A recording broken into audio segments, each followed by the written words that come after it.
I can't believe it.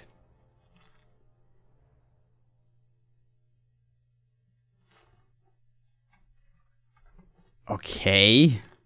Hello everyone. Now you can hear me? Now it works. I can't believe it. Oh, I hate YouTube so much. It didn't go live. So, wow. Wow. I'm just speechless. So people maybe ask, hey, why am is this guy late or what's going on? It's working now. Why? Okay. In my mind, because I only see the little control monitor here on my screen. So hi everyone, welcome. I hate when stuff like this happens. That is like the technical super-GAU streaming on YouTube. So I'm used to stream on Twitch, and there things work a little bit different than here. So what basically happened there? I have this little control monitor, and it actually says a lot of things. Like, I was actually considering that I'm streaming for 50 minutes, but I did not notice that nobody probably can hear me. So, wow. Now I feel like the biggest fool on earth. Okay, so I answered a lot of questions already in chat, so I assume I have to answer them again. Wow. YouTube is unreliable. Yeah. It is. I really... Well, I started the stream, clicked on live, but didn't notice that for some reason my window here wasn't setting the stream to live. That is just... Wow, I'm just speechless. So I was just sitting here, scrolling through chat and answering all the questions. So maybe we can start from the beginning. So probably I will have to repeat myself a bit, but you haven't did. I simply can't believe it. Probably that will be an interesting experiment. So now that the stuff go live, maybe the other stuff is recorded, because on my YouTube control window I actually got a little window that actually changed stuff and things went live and so on. So I hope the voice stuff works. Wow, this YouTube thing, it's just... Wow, I know why YouTube's streaming stuff never went that well. So welcome everyone to the stream. I have to do the introduction again. My name is Chris, aka the Philosopher's Games. Nice to have you all here. Welcome. Oh boy, oh boy, oh boy. I actually... This YouTube thing. Okay, next time...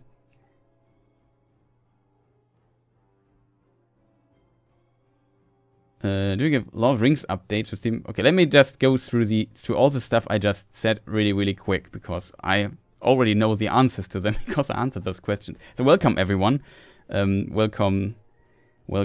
So I think at the beginning of the stream we had JJ Thompson, who asked why Glorfindel didn't fight in the Battle of Gondor. Maybe I should just say that, yeah, this is a little ask your questions. You can ask your questions in chat. Already, it really feels stupid right now. Somebody could have said, hey, the stream isn't working or something, or it's shown as offline. Because I didn't notice it. I just look at the thing. We forgive you. Thank you. Much appreciated. So you can answer your stuff, and I will just go through a little bit. Maybe give some updates about what's going on my channel and so on. There's a lot of stuff to talk. So yeah, why did Glorfindel not fight there? It would be interesting if the part I just answered is still in the VOD later. So we probably hear it the second time, but that's just what happens here. That's an interesting question in that regard, because it's really difficult to answer.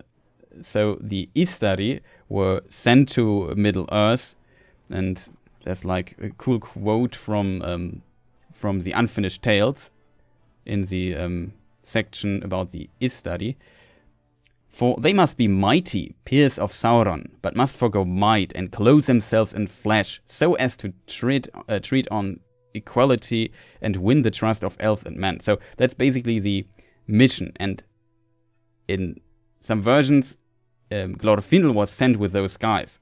So he probably was not he was probably not clothed in flesh, because he was still an elf lord and not a Maiar like Gandalf and Saruman and so on. But he definitely also had some restrictions. So I assume he was simply not allowed to. He had not the permission to go into war and fight them. The idea behind the Istari was that they help form resistance among the free peoples of Middle-earth to fight against Sauron, to have a resistance there and to maybe ultimately beat them, but it had to be on them. The Maya couldn't just come and fight for them. And Glorfindel was seen as an equal to the Maiar we can read in the Peoples of Middle-earth. And so I assume he also had some restrictions. We even see those restrictions to the for example, the Great Eagles. Like Waihir even says to Gandalf, "I'm here to bear tidings, not burdens." So there's definitely some limitations in their ways, and Glorfindel should have remained maybe in Aman, but was also sent with the Istari to help the elves, and he was specifically sent to the elf lords, and he resided in Rivendell, and so he stayed there and did not fight in the big battles of, for example, Gondor. It was not part of his task, so to say. That's a question. Then the first question I also want to answer again. Was, are military leaders of Gondor called captains because the Numenorians arrived in Gondor on ships? I think captain is just an very old military rank, probably in Britain. I'm not an expert on military and military ranks, but the word, I think, has its roots in Latin. I think caput means head, so he's like a head or leading figure in the military. I assume that's why Tolkien chose this, maybe also with experiences he had in World War I and his military career. So we will never know, but I assume that's the reason why there was just a normal rank. I don't think it has to do with the captains of Gondor, that it was related to ships. There are also captains that are not on ships in military, as far as I know. But maybe somebody in chat knows this better than I do. That was much from the beginning. Then I said hi to the Clueless Fangirl. Welcome to the stream. So I say it again. Let me see. Oh boy, I feel like an absolute idiot. But like I said, it's my control window said, yeah, you're live. Everything works. I didn't even notice that I would not be live. It's very, very unfortunate. But I hope you are not too angry with me that I didn't start the stream at the time I wanted to start it. Also, thank you, Andrea. Andrea, I'm a wizard. I wish I would be a wizard sometimes, especially when it comes to creating videos. I would make things much, much faster. Let me see. Was there another question? Anyway, the theories that maybe Tom Bombadil is the Witch King are the same person. They're never seen at the same place at the same time, I guess. But the Witch King, interestingly, we find this in, I think, the Hunt for the Ring, also in the Unfinished Tales, where the Witch King visits the Barrow Wight and the Barrow Downs. So the Barrow Downs are basically next to the Old Forest, and you could say are Tom Bombadil's neighbor. So he was pretty close to him one time. And yeah, but I don't think they are the same person. But it's a very funny theory that was discussed here a little bit in chat. It's kind of funny. Also that Eowyn and Arwen are the same person. It's also interesting. Let me see. Skip through this really, really fast. Yeah, I've been taken captive by Saruman. No, I've been taken captive by the problems of YouTube streaming stuff and my own stupidity.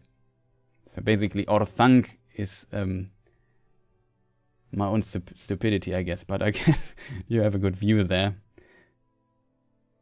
What if the Maiar help to help out against Sauron? So yeah, as I also my explanation there was that if you look at how the Istari, the wizards, the five, were selected and went to Middle-earth, you notice that except for maybe Saruman, nobody really wanted to go. So Gandalf was not sure if he was the right one for this mission. It was not like, yeah, please take me, I want to go to Middle Earth. That was not the case. Same with the Blue Wizards, I guess, or at least with one of the Blue Wizards, because only, I think it was Palando who was selected, and he asked his friend Alatar to come with him. He was also one of the Maiar, both Maiar of Orome.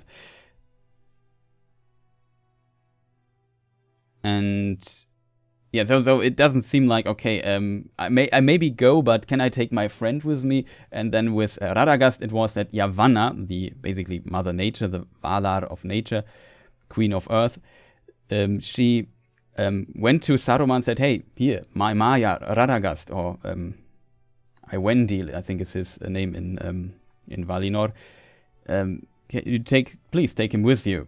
It was not like Radagast really wanted to go, but he had to be taken. Saruman was very skeptical of him. So if you think about that, okay, these are the 5 Maiar we sent to Middle Earth, and didn't they find anybody who really wanted to go or maybe fit better? And all the Istari, except for maybe Gandalf, and to some extent Gandalf, they all basically, okay, the Blue Wizards in later versions also didn't fail. So I can't really say they were a failure, but yeah, it was. It's up to interpretation and what you consider as your headcanon, if they were successful or not. Let's put it that way.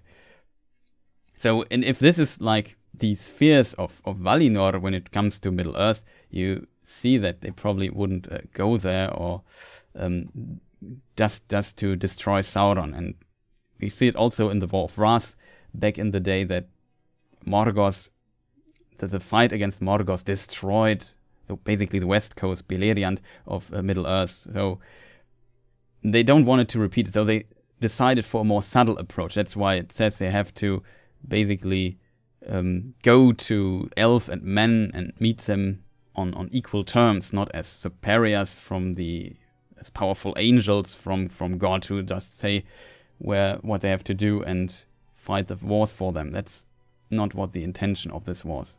They were also diminished in their form and had to accept that too.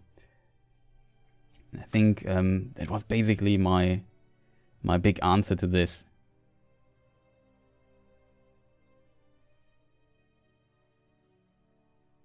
Yeah, it definitely has to do with rank, and they also had to be bound. They had free will. They could rebel if they wanted, and they only knew some fractions of the music of the Ainur, so of what is happening.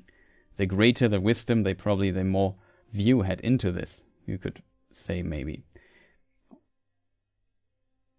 And it would have consequences for them if they would just rebel against the Valar and go there, maybe start their own rebellion. Then it would not be different from Sauron or Morgoth in any way, even if they would form another thing. And it would ultimately lead to bigger wars and bigger destruction, and nobody really wanted that. All of them were aware that that was a huge problem in the War of Wrath in the First Age.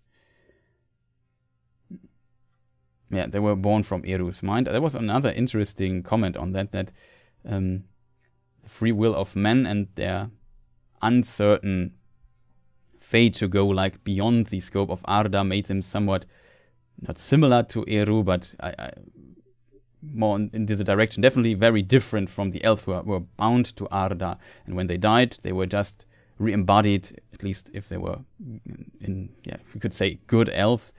They were re-embodied in Aman, the West Continent, and lived there with the Valar and Maiar. That was always that is different for men. They maybe go to the halls of Mandos. We have Beren, who is it's indicated that he also is in the halls of Mandos. Maybe because he's special. Maybe men go there. That's definitely something that can be debated.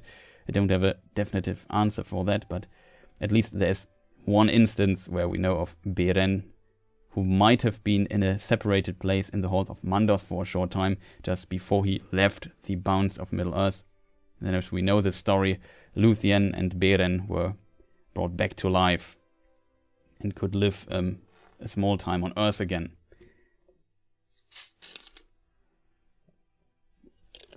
Let me drink something real quick. But yeah, after that, their fate was different. Nobody knew what was happening to them. Their fate was not bound to the existence of Arda itself. It's a huge difference, and that might be also what I know who wrote this, but what they probably meant, that they are somewhat similar. But of course, all had free will. Also, the angels in the let's call it Catholic or Christian mythology, because there are also different interpretations on those angels and ranks and so on. Also, we have this famous case of Lucifer, who also rebelled against God and so on. So it seems like angels can have some sort of free will, but usually just follow the will of God. I think that might be somewhat similar in the in Tolkien's world. Let me just skip through the chat really quick.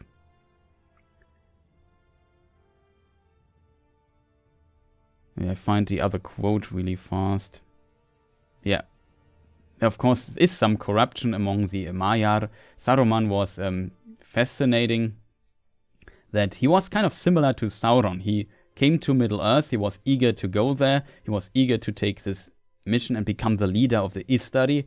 He had ambition, basically, and maybe this ambition was his downfall, because in the end, he saw Middle-earth and he was not happy with it. He just then envisioned an own form of order that is better than what they have right now for Middle-earth, and decided to bring this order over Middle-earth, same as Sauron once did, who also wanted to become God King and bend everything to his will and bring a new order to the world. That was Sauron's vision. Saruman's might have been, of course, in details different, but also there are some, in my opinion, similarities between those two Maiar.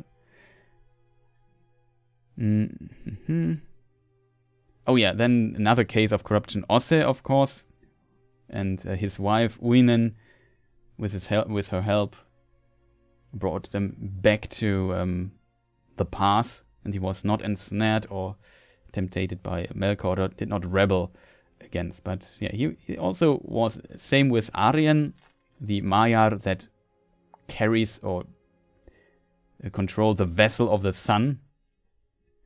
There's also in old versions of the Legendarium, there are also some stories about that.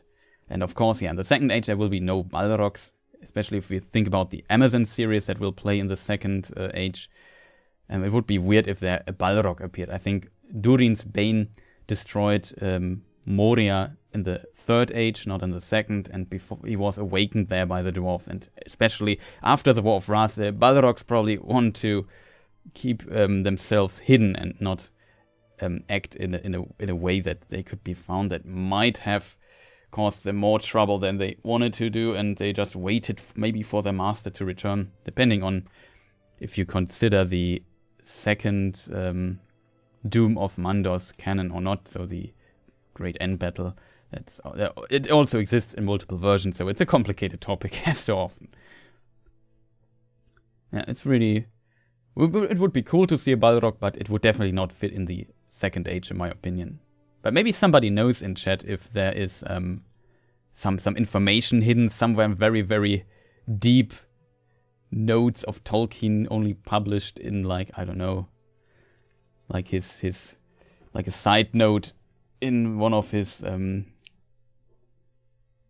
his books about languages and so on. Let me look a bit further into this chat here. Yeah, the Maya serve Eru. Men live to find their own purpose in life. So Sabrina wrote this, I think.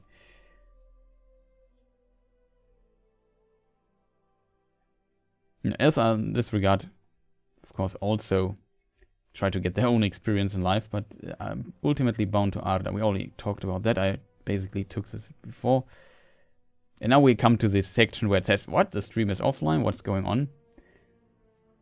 Now I'm really confused. So now we can get to some questions I asked. I also talked a bit about The Hobbit and so on. And I'm currently working on a video about Elrond, which is a very interesting character, one of my favorite characters in the book. Same with Glorfindel, also find in Círdan. There's so many great elves in the books. Really looking forward to going deeper into it. We can maybe talk later again about that. So let's just go. So, hi everyone again. Andrea and Murdo and Andres is also in chat. Naming is different, but call that confuses me much less. Oh no, it randomly scrolled up and now I'm very confused. There it is. So I'm still haven't catched up with chat. I really try my best to get there really fast. Wait, there's somebody who directed a message directly at me. I need to read that, I think. Hi, will you give Lord of the Rings updates today or should we wait for other streams?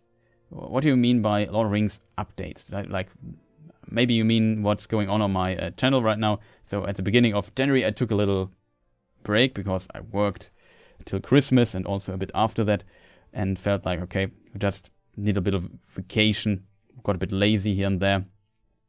Did just a lot of research on multiple topics actually that might become handy in the future, and worked a lot on my next video, which is gaming related.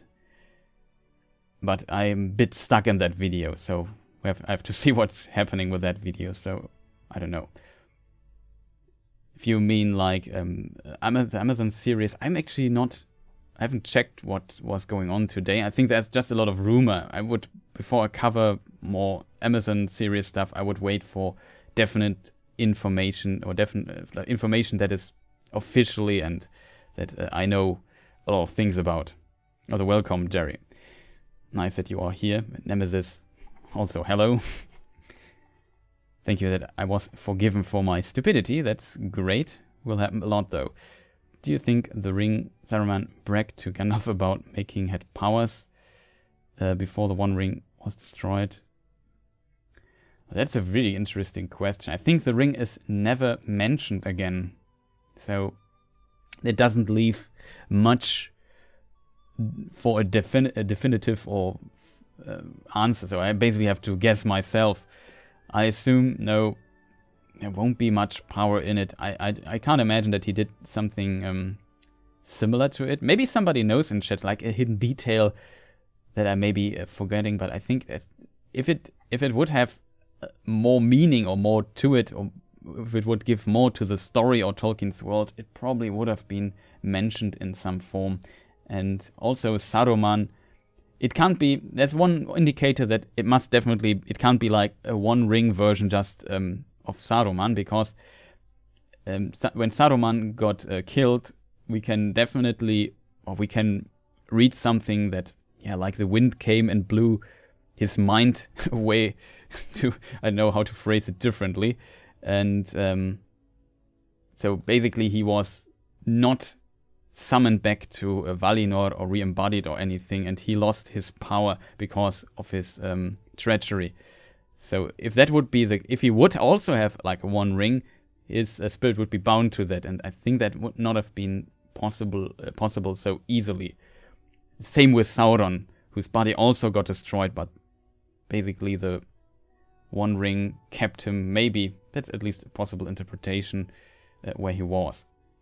This seems like a very, very strict punishment from Eru and Aman for his treachery there, and that definitely could have generated some trouble for him. And if he would have like a ring that is comparable to at least the One Ring, I would say then we would have seen it there, but that is not the case. So I assume it's just a ring, maybe similar, but I can't imagine that to the things. I think I have to skip the music in the background. It could be actually copyright stuff on it. Uh-oh.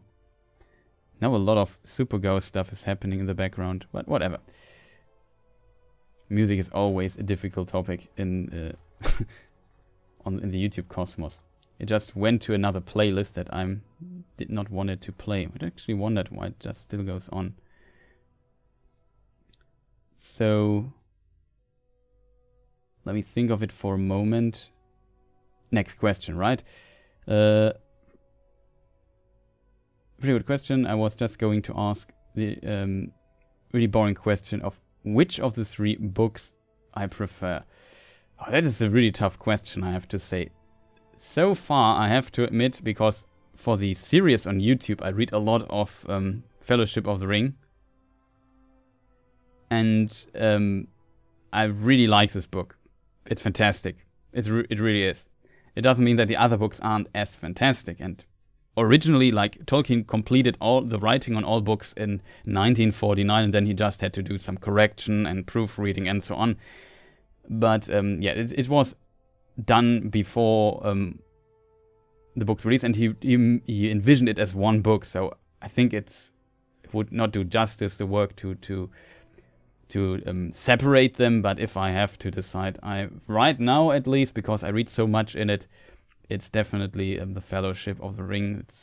There's just so much in it, so many interesting little details. I really like the sections we are currently at in the series, where I basically go through the complete books with a little bit a comparison to the films and analyze every detail I can find. And I enjoy that Rivendell part a lot.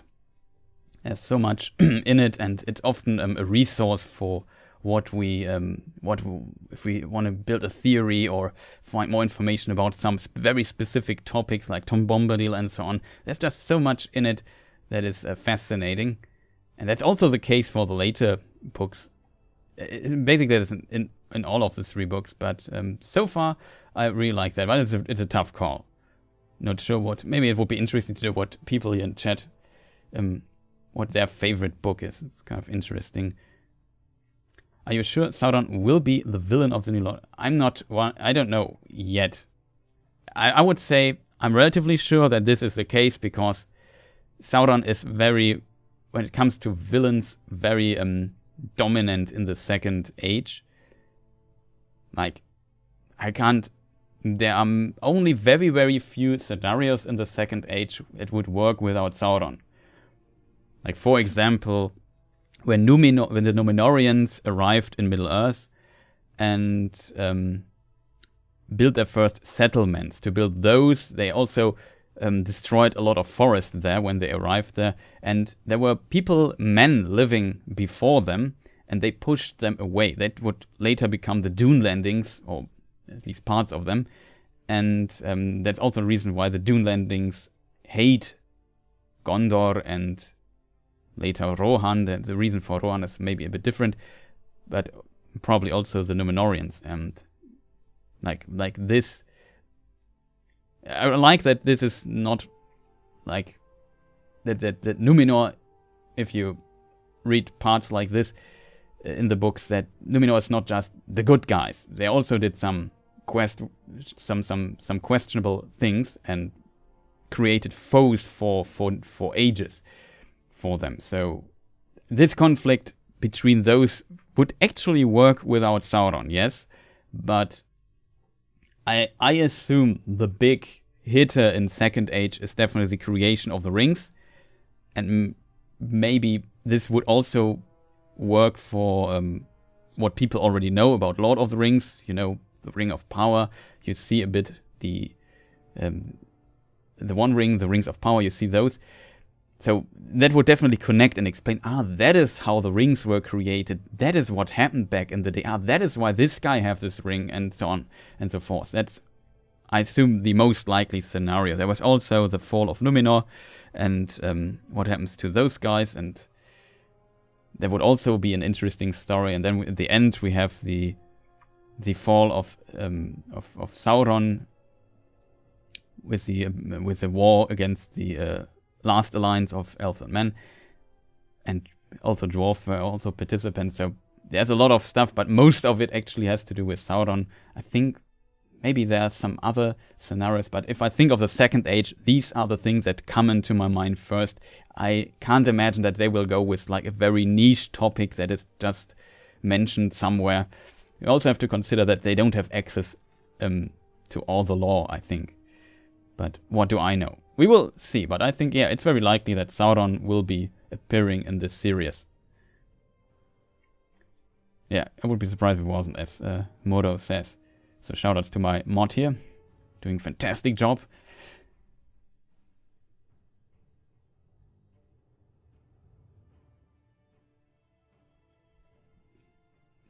You know, if we go by Stargate timeline. Oh, now I see you, Jack O'Neill SG1. Yeah, also always watched Stargate back in the day when it ran on TV. I haven't watched TV in literally more than a decade, but definitely remember watching the film and seeing watching the series. Also the other stuff. I always liked sci-fi, so sci-fi series, I always try to watch those. Who could be a bigger villain than Sauron? Yeah, First Age, Morgoth or Melkor, even before. Yeah, when the first Age starts, it's a difficult story. We don't get into defining when the First Age starts territory, but let's just call everything First Age. But usually if I say First Age, I only mean the years of the sun First Age, not the years of the trees. But like I said, it's complicated. But yeah, of course, he would be a bigger villain than Sauron, I guess, but the series is not playing there. So for the Second Age, I don't see a bigger villain. Probably it's also a rhetorical question. Who would be a bigger villain than Sauron? Right. Oh, nice. Get some fines and doing good. How about you? I'm also doing good. Thank you. Nice to have you all here. So you have to write a bit slower so I can catch up with chat. There's a lot of things to talk here. Really trying my best here. Yeah, captain is a rank in the military. True. Also, I think not only for naval forces, also for ground forces, if I'm not mistaken. At least in some armies, I assume. But like I said, I'm not an expert at it. What are your thoughts on the battle between Sauron and Finrod Fela? Let me just think about where the stress in this word is. Felagund in the Silmarillion. It's one of the favorite. Yeah, it's also one of my favorites in Tolkien's works. It's fantastic. I like it a lot. It's legendary. It's also kind of cool that there's like a battle of song going on with both of them, and it just underlines the power of the word.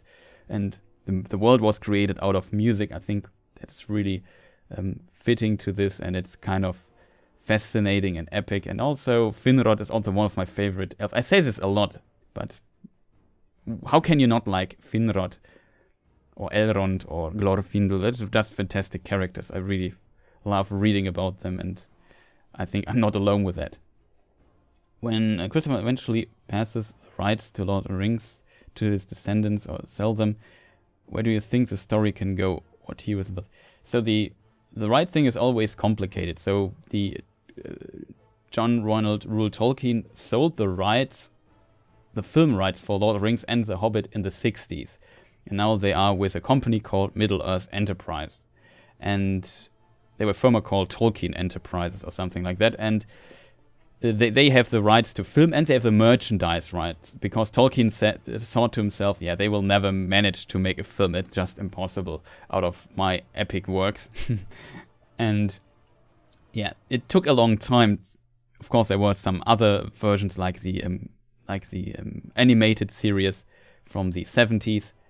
Like there was a Hobbit. Interesting fun fact about the Hobbit. Maybe some people know this, but it was actually produced or partially produced in Japan by, I think the company was called Topcraft back then, and that is basically, you could say it's a former version of Studio Ghibli, which is a fascinating little fact. If you look the Hobbit animated film from the 70s, and you know that maybe some Ghibli people are involved here, you definitely see some parallels. It's kind of fascinating. I also mentioned that, I think, in a video. Really cool thing there. Yeah, but so besides those cartoons, nothing really happened to those rights until the late 90s when they started filming Lord of the Rings, and then I think 2001 came the first film. And yeah, when I don't think that the rights will pass anywhere, because they are the whole existence, not the whole existence, that would be too much, but Middle-earth Enterprises is definitely... Yeah, that's a very powerful license. I don't see that they will sell them, except Amazon just buys them for bazillions. I don't know, but I don't think they will much. And as long as the Tolkien estate has something to say, I don't expect that they will change much. They only have access to what is in the Lord of the Rings and the Hobbit. And I'm not sure what the Amazon stuff actually does with it. Also hope that the volume is okay. Oh boy. Really curious about the Amazon stuff. Just a notification as you went live. Oh, that's cool. Also, welcome, Bailey. Nice to have you here. Yeah, I still feel stupid. Like, I went through all those questions and already answered them, and nobody could see it. It's just talking to myself for a long time. Oh, guten Tag, Chris. Hey, Voice of Geekdom. Nice to have you here too. I'm just catching up with chat. And yeah, very nice to see you and Helen here. Really cool to pass by. Hope you enjoyed the stream so far. I hope the volume is good. I hope I answered the questions so far, at least well enough. There are wise men that say that Eowyn is far than Arwen. What is your professional opinion? I think that is it's a boring answer, I know, but I think that is a discussion here you can only lose, I guess. You can only lose in this discussion, in my opinion. So I can't tell. I like both characters a lot, and also the actresses. So Liv Tyler and oh no, I forgot her name. Wait, somebody can write it in chat. I just heard the name some days ago. It's on my tongue, but it won't come. It won't come out. It's not Amanda. It's Miranda Otto. That's her name. Thank you. Yeah. Both beautiful actresses. What can I say? Very good fit for their characters. Definitely, they work very well, and I like them both. But that's a discussion you can, like I said, you can only lose. Hey Chris, just saying, I love your content and think you're one of the best channels out there, and love the depths you go to. Thank you, much appreciated. Of course, there are also fantastic other channels. Can also recommend a Voice of Geekdom now that I see his name. Shoutouts to him, and also Helen, who also go in great length and detail into some of the Tolkien stuff. So recommendation to those guys too. There are a lot of shoutouts you could one could make for other great YouTube channels out there. But thank you, much appreciated. Yeah, I have the tendency to. I always want to try to go into a lot of detail and depth with everything. And that leads to my videos getting very long and research getting very complex, and that always leads to me taking a lot of time for making videos, especially the long ones. And the long ones are always scary to make, I have to admit, because they can't even talk anymore. They eat just so much time. They just eat so much time in the production. It's difficult. I remember making the video about the Círdan and the history of the elves, and it was like, I don't know, I edited for like 2 weeks, and it was like, okay, I edited like now for 10 hours, and oh, still an hour to go. And that for several days. It's just, the progress then editing and stuff, it's just so slowly if the video is so long, and think, okay, what did I do today? If I just look at the percentage of what I've done, it's basically nothing. Oh, we have a member. Is this a first? I actually went into a lot of trouble yesterday to actually get this feature activated. So much appreciated. Thank you for the support. I can't see the name though. Probably have to scroll down. I always wondered myself how to pronounce your name. Is it Gigi? Is it Gigi? I'm not sure. But thank you. Much appreciated. Now I have to find where I was. Good that I marked it. When is the latest date on the series release? I'm not sure if I can... I mean, when the series have to release, I have no idea. Apparently, first 2 episodes at the end of the... Okay, I don't know this. So Mordo knows more than... Or Círdan knows more than I know. Yeah, that will be also a tough time covering this series. I have a lot of respect for YouTubers who cover like a series like Game of Thrones or whatever and go through these and do this while the show is running. That stuff is really, really exhausting. I think if you go into a lot of depth and analyze everything, will be pretty much a lack of sleep in this time. Also later this year, I think in July, there will be a new book with unpublished material notes of Tolkien called The Nature of Middle-earth, I think it is. And that will also be very interesting. Curious about what's in that book. Really, really curious, actually. Just want to mention that too. So this year might be Lord of the Rings overkill. I'm not sure.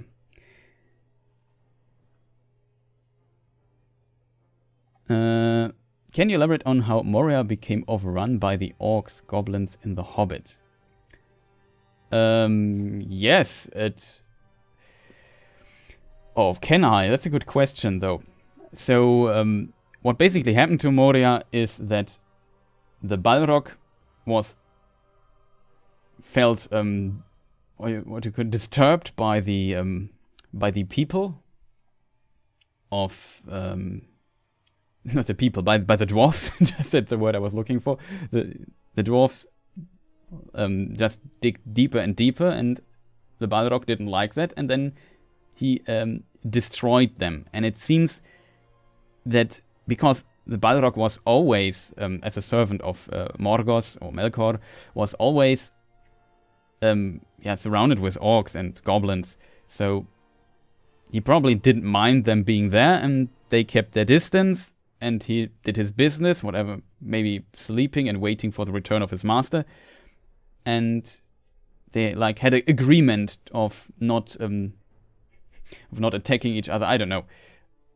So the orcs always... It's a very complicated topic. For the Misty Mountains, I don't even know where to start. The Misty Mountains were once raised by Melkor, so they were not there originally. So you could say the Misty Mountains are always a place of where fates meet. It's also interesting that the position of Rivendell is exactly, basically, very close to the Misty Mountains, and that a path through them is somewhat behind them.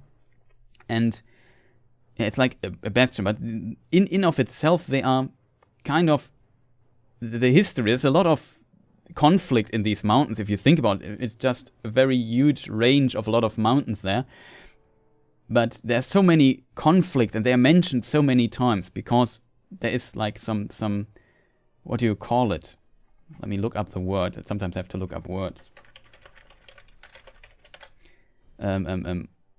Sinister is maybe a good word for it. There's just something evil about this place that just leads to more and more conflict. And it also, though, there's relation to the dwarves, how they got into those mountains and created those. And there was always orcs in this region, and they had a conflict with a lot of conflict with a dwarf there. There was the war of dwarves and orcs in these mountains, and they went just in those tunnels in the Misty Mountains.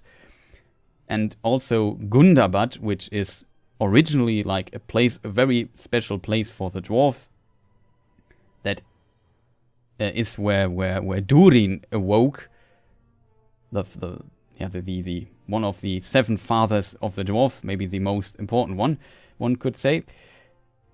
And King Durin is of course a well-known name. You have Durin's Door and Durin's Day and so on. So he was definitely for the dwarf culture a very important figure. And also Gundabat was attacked by orcs, and the dwarves and the orcs fought about it. Sometimes the dwarves controlled Gundabat, sometimes the orcs controlled it.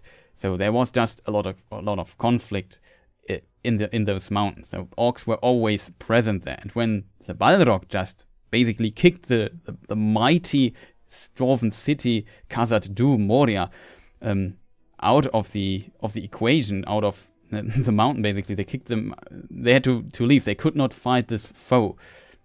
And then maybe you could say the time of the dwarves ended and the time of the orcs infesting those mountains began, and so they could settle there. And it was only this one battle where they had a common foe, because they killed one of Durin's descendants, Thror, the grandfather of Thorin Oakenshield, and that with this the dwarves could somewhat unite, go there and just destroy the orcs there. Really, really bad. But what they did not dare is to retake Moria, because there was one foe left they knew they could not fight, even with their newfound strength there. And that is the reason why the orcs could just go back to Moria and live there and not be counted. That's basically how it became overrun by goblins that we see in The Hobbit, how they could live in those mountains, because there was just no balance in check to confront them there. There was always a point with the Balrog. The Balrog basically created a safe space for them, you could say. And as long as the Balrog didn't attack the orcs, which why would he do that? It's orcs. Basically, they're on the same side. It was like that, and some have always asked. It's a lot of theory you could do about why. I think Geek Zone, I'm not 100% sure, maybe it was Man of the West or Geek Zone, did a video on that too. What it means that the Balrog stays in Moria, that it actually has some value that he stays there, because the dwarves could never retake this position there, which you can imagine having, like in the Misty Mountains, a powerful dwarf kingdom that adds a lot of pressure to the surrounding areas. For example, they could pressure Sauron in Dol Guldur. You see how this makes things difficult if you have, okay, there are no dwarves in this region because of Durin's bane.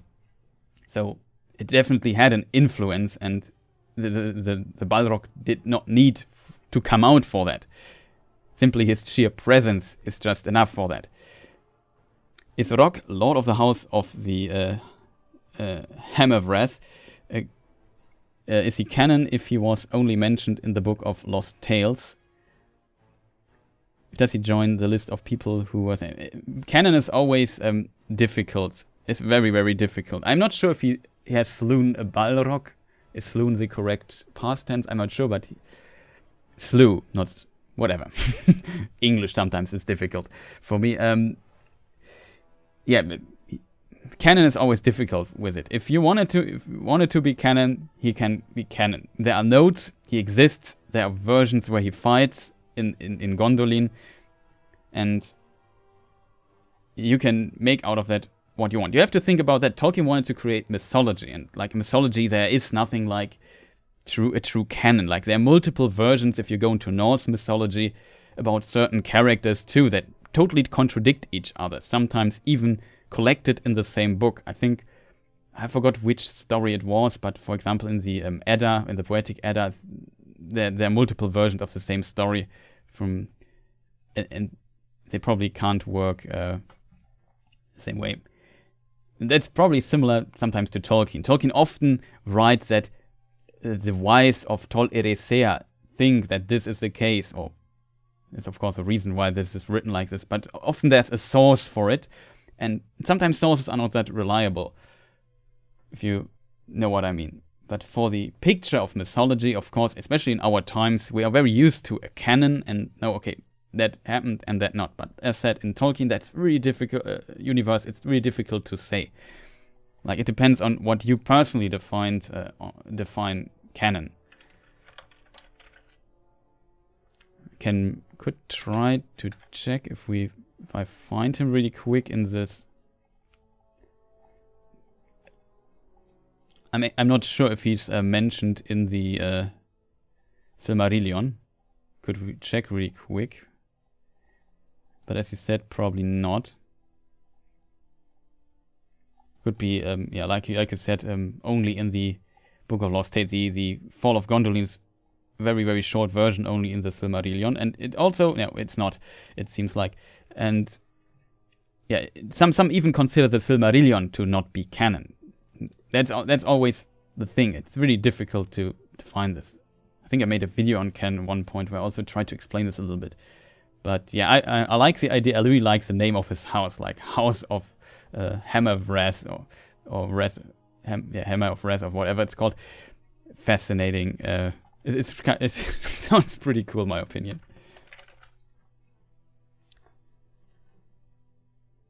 Yeah, House of the Hammer of Wrath, as you wrote it. You're right. Just had to look it up. Sometimes names, a lot of names in Tolkien's universe. What type of magic do the Men of Numenor have? I have to say I don't know. That's my answer to this. I actually don't know what kind of magic. Tolkien, I made a video about technology in Tolkien, and he had once the idea that they were just really, really advanced in their technology, like having airships, like having maybe steamships, maybe even guns. And but he toned Numenor down a bit because he said, "Oh, that would be maybe a bit overkill. It's enough if you can also portray them as being like very, very advanced without them having access to airships and so on." But that was once actually a plan of Tolkien, which is really, really fascinating if you read those ideas up. Tolkien could have been like one of the early writers of steampunk, if you will. Kind of fascinating.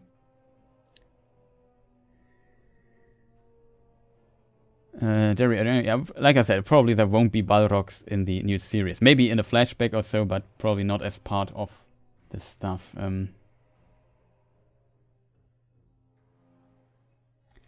Is Aignor and Andres the only male elf-human-female relationship there was? I think so. I can't think right now of another one. Like the big half-elven, it's always human male and elven female, I think. Maybe somebody in chat knows an answer to this, or maybe I forgot something, but so far, right off my head, I can't think of any other than Aignor and Andres. So let's go. I also want to thank you for the amazing lore videos. They're one of my favorites in terms of YouTube series videos. Thank you. You are doing an important work. Thank you. Much appreciated. Also, I have to admit, I'm a little bit...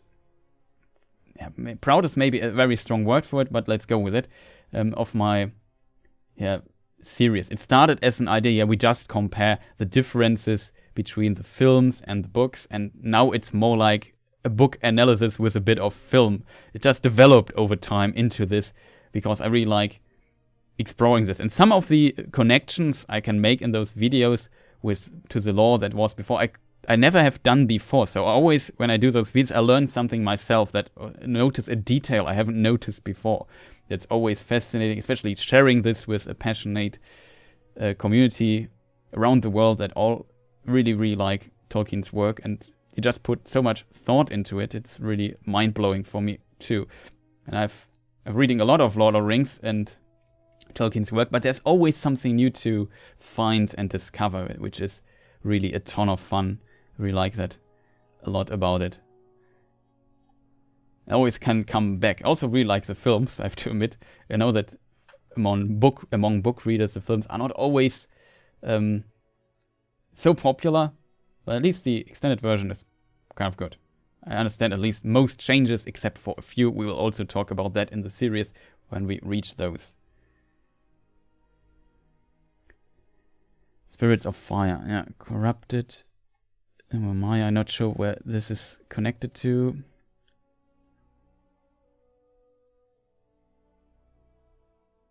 Were the Balrogs originally spirits of fire? We don't know actually. The Balrogs' origin is always a bit tricky. So it seems like they are Maiar and like Saruman and Sauron and so on. It might have to do that the Balrogs are more like Morgoth's best warriors that are one of them seems to be like more powerful than a whole dwarven kingdom.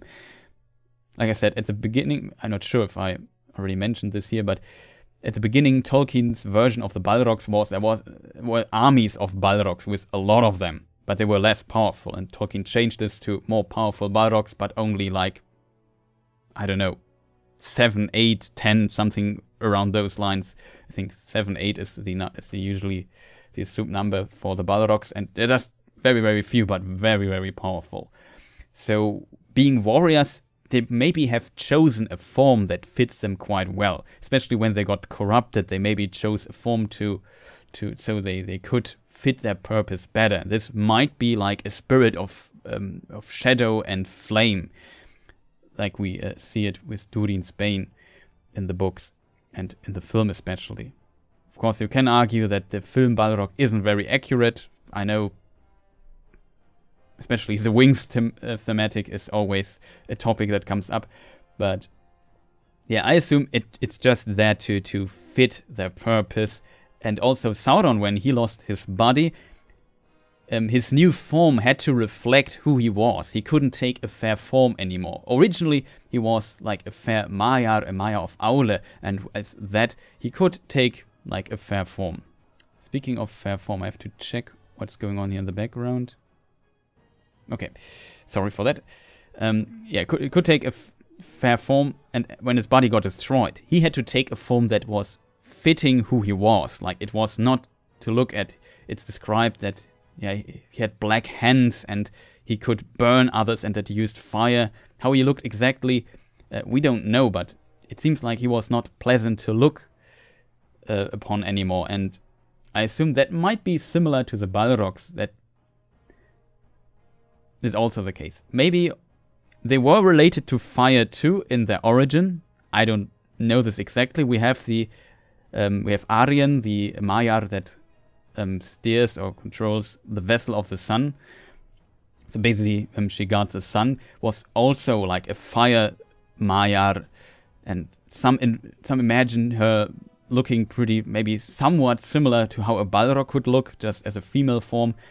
And maybe the Balrogs were also related because she was in some older versions close to being ensnared by Morgoth too. I think he might have succeeded in some versions.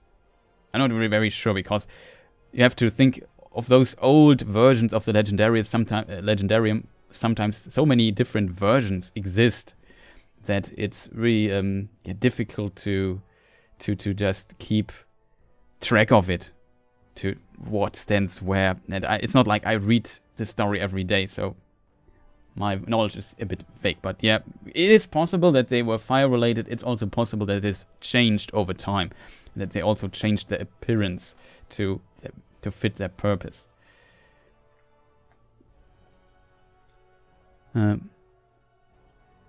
Yeah, exactly. Balrogs are Maiar, equal the rank of Gandalf, Sauron, and so on.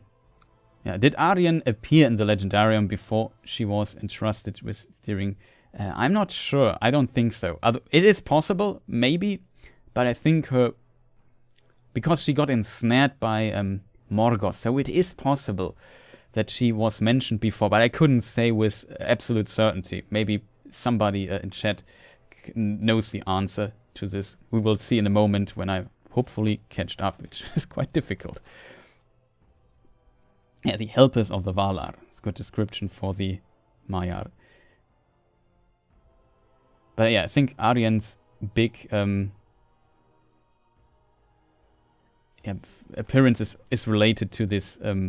She steers the sun. Of course, she must have been there before, but I'm not sure if there's much information about it. Please show us your beautiful face so we can talk to you. I don't have a webcam, actually. That's kind of a problem in that case. And I'm a bit shy, you could say. I know that Men of the West and Geek Zone also in their streams never show their face. Maybe one day. Maybe I will get a Witch King costume for that. I'm not sure. But yeah, that is the thing. Actually prepared for the background. I've recorded some footage of me playing war in the north. You could show that if you like want to have something moving in the background. But so far I'm so focused on answering questions.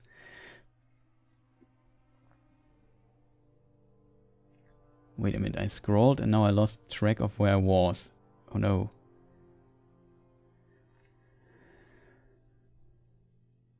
Glorfindel versus a Balrog, wasn't that the second age? No, that was at close to the end of the first age, related to the fall of Gondolin.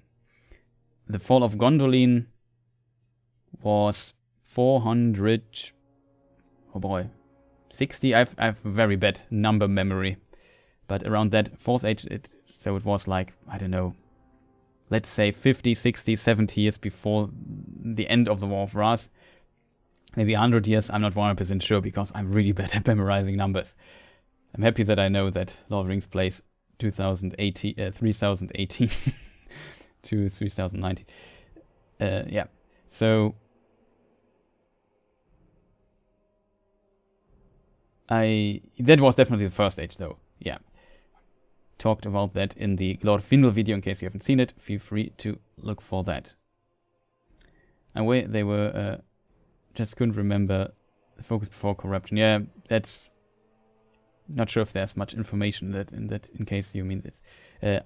Have you heard we may be seeing the Blue Wizards in the Amazon series based on Tolkien's later works where he changed their names?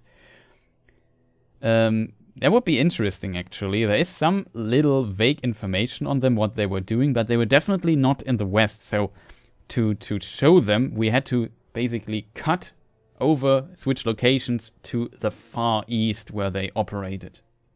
And then it would actually be possible for them to be in the series, because as you pointed out, in the older, or in some later, not older, in the later versions of what he did with those wizards, they appeared together with Glorfindel in the Second Age, around the time the One Ring was created, or a bit before, yeah, around that time. It was kind of interesting in that regard that Sauron, I don't want to spoil that too much for people who probably don't know this, but Sauron also used like a trick to convince the elves, and basically somewhat predicted ambassadors from Aman coming to Middle-earth. But it was just before they came, I assume. It's not offline anymore. Nice, oops, sorry.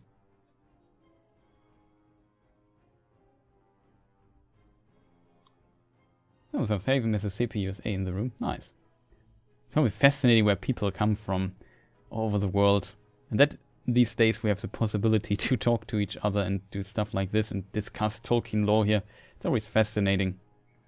What do you think, about the ancient beings that being older than Sauron that Gandalf and Durin Spain have found? They were not older than Sauron, but it seems like Sauron didn't know that those existed, because Sauron, as all the other angelic beings, existed before the world existed. I assume those beings, they're the so-called, how were they called? Not unknown things. Unnamed. Let me check really quick. Yeah, I don't know much about them, actually. Let me check how they were called. The nameless things, that was what they were called, right? Yeah, they're just a brief mention. And of course, like, if you have something mysterious, okay, there are those beings down there in the very, very deep places of the Misty Mountains. Not even Sauron knows that they existed, and also Gandalf was surprised. Yeah, that of course gets interest, but it's one of those elements that maybe Tolkien puts in to just expand the scope of his universe, to make things, let's put it more interesting, to just generate the feeling for the viewer, because everything has so much detail in Tolkien's universe. I'd say almost everything, that if he mentioned it, you would expect there must be more about it. But sometimes he also places elements that are just there to generate curiosity and give like feeling of a wider scope. He did the same thing with the necromancer in The Hobbit, which is just mentioned a few times, but you actually don't really know what's going on with those.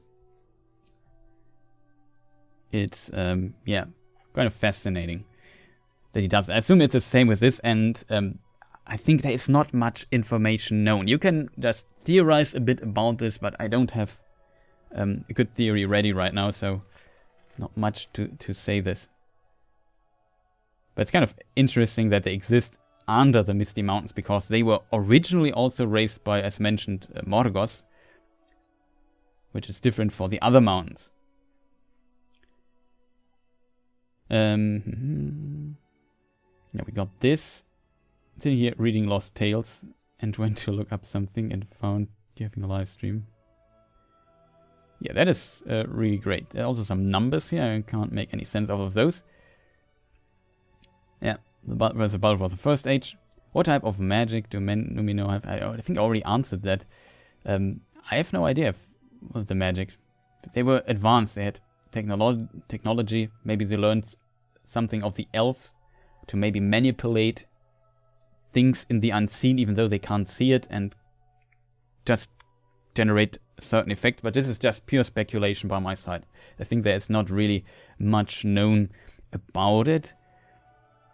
There is like some information on materials available. Like Mithril clearly has like special properties. I'm not sure if it was available on Numenor. I think it was not there to export it, or there were just tiny bits of it also in Numenor available. I'm not sure. I think there was just like a sentence somewhere in the unfinished tales where something about metals or something is mentioned, but I think that's it. Can't think of much more.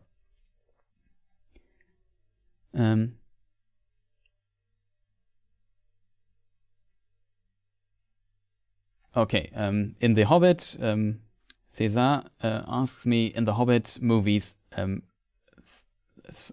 the name is always difficult to say. So in Old Norse it would be pronounced Throin instead of Thrain or Thrain or whatever how people pronounce it. Thrain maybe would also work.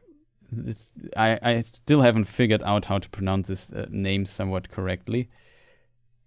And yeah, whatever. Yeah, I know, but I know what you mean.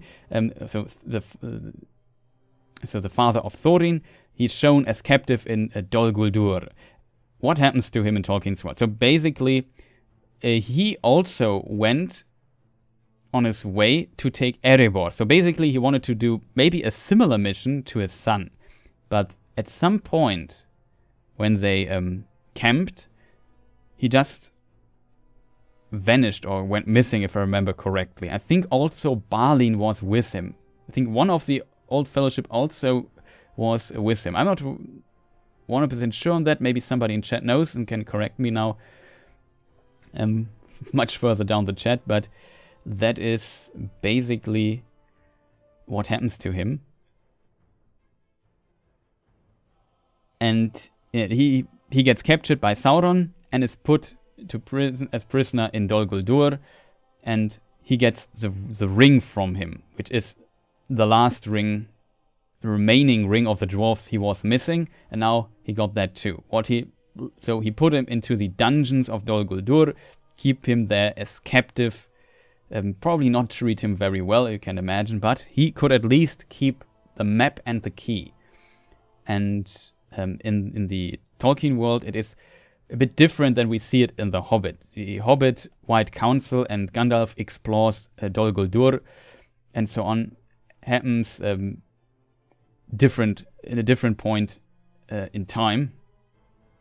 And Gandalf escapes. Gandalf is never a captive of Dol Guldur. But he meets Throin there, and he gives him the map and the key. And it seems like he doesn't remember who he is, but I guess he can figure it out. And he also now can make sense out of it. Okay, he doesn't have the dwarven ring, which also kept secret. Not many people know that which dwarf has what what ring of the which dwarf has one of the 7 rings of power?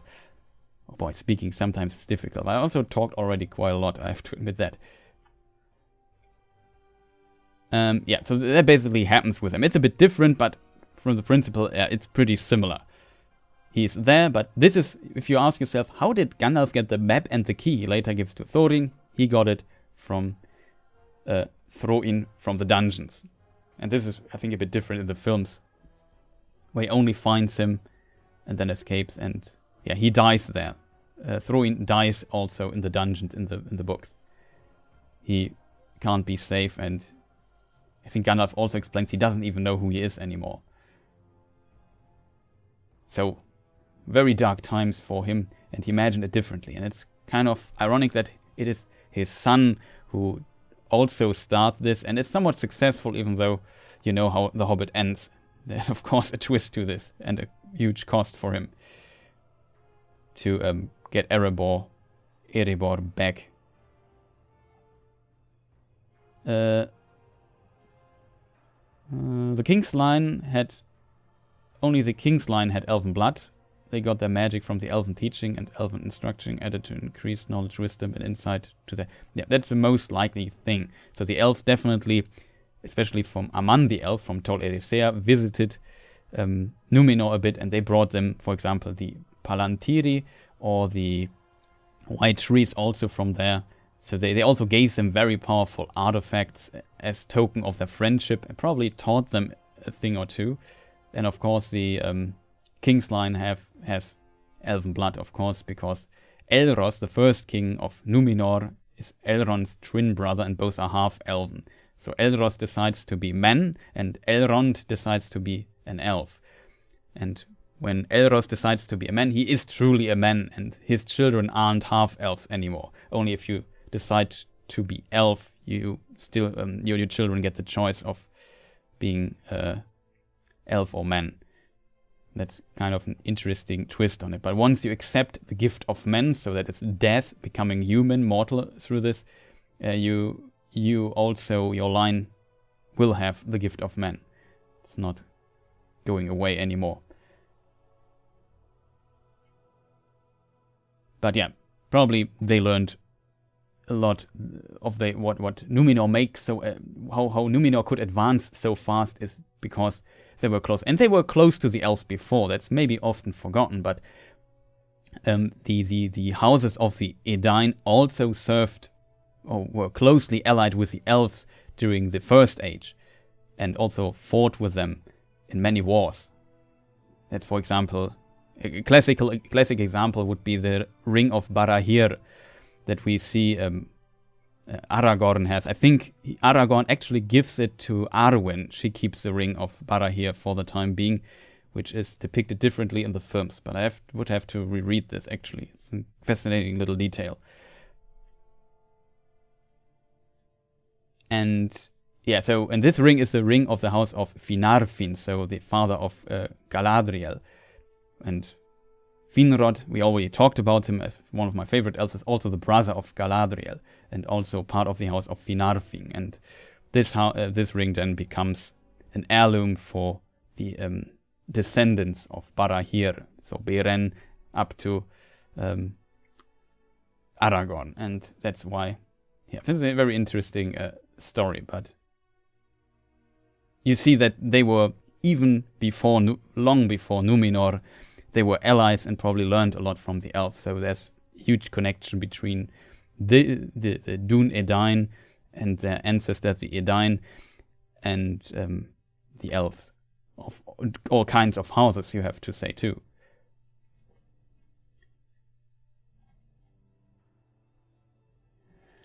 Oh yeah, I remember this question by Jay. Were the Hobbit woman, and do they have big hairy feet? So there are 3 types or breeds of hobbits. There are the Sturs. There are the... Oh no, I forgot the other 2 names. Wait, I have to look them up really quick. The Sturs, the... What is the second one? The Fellowhides and the Harfoots. and they have, I think, in their appearance, they differ a little bit. I think, the hairy feet are also a trait, or is a trait that is stronger in one of them, and it just depends on where the origins are. However, later in the Shire, at the time of the Lord of the Rings, they mixed, so it's not like, for example, Gollum is a Stur hobbit, or Smeagol, or Smeagol if you pronounce it Old English. That's really difficult to say for me, to be honest, so I don't mind saying Smeagol here. Tolkien also called him Smeagol in the reading, so that makes, I guess, sense. Yeah, and like I said, it just depends on which breed and so on. There definitely would be a woman with his feet stronger than for others. I know, but yeah, they all live in the Shire and in Bree. That is, I guess, where most hobbits live. Bree also had a quite huge, for a town like Bree, or village like Bree, it has a decent hobbit population, which was probably new. There were probably also other places in Breeland where hobbits lived, but these are the main things. I also remember this question. You posted it earlier and I saw it in chat and said, oh, that's a funny question.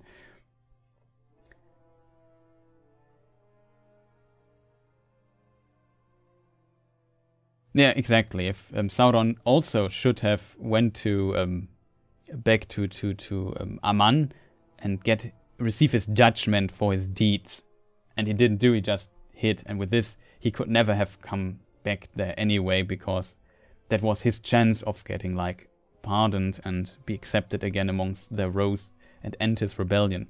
He got a chance and he declined it, and yeah, but I'm not sure if Maiar die, if they have to go back to there, but probably they have, yes. That's a difficult case. I might have to look into this. It sounds like Morgoth's ring territory, and maybe we will learn more about this in the Nature of Middle-earth too. I'm not sure, the books that will be released later this year.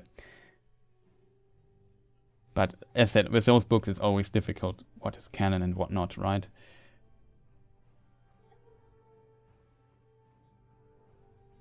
Oh, it's more why they have magic. What is the what they can do with magic? Like I said, I can't really know. I don't really know what. I think it's still related to Numenor, right? I need to drink something really quick. So that's also related to Numenor, and yeah, I don't know if there are many examples of Numenor doing some kind of magic. It seems like they have technology. I think that's one of their core themes.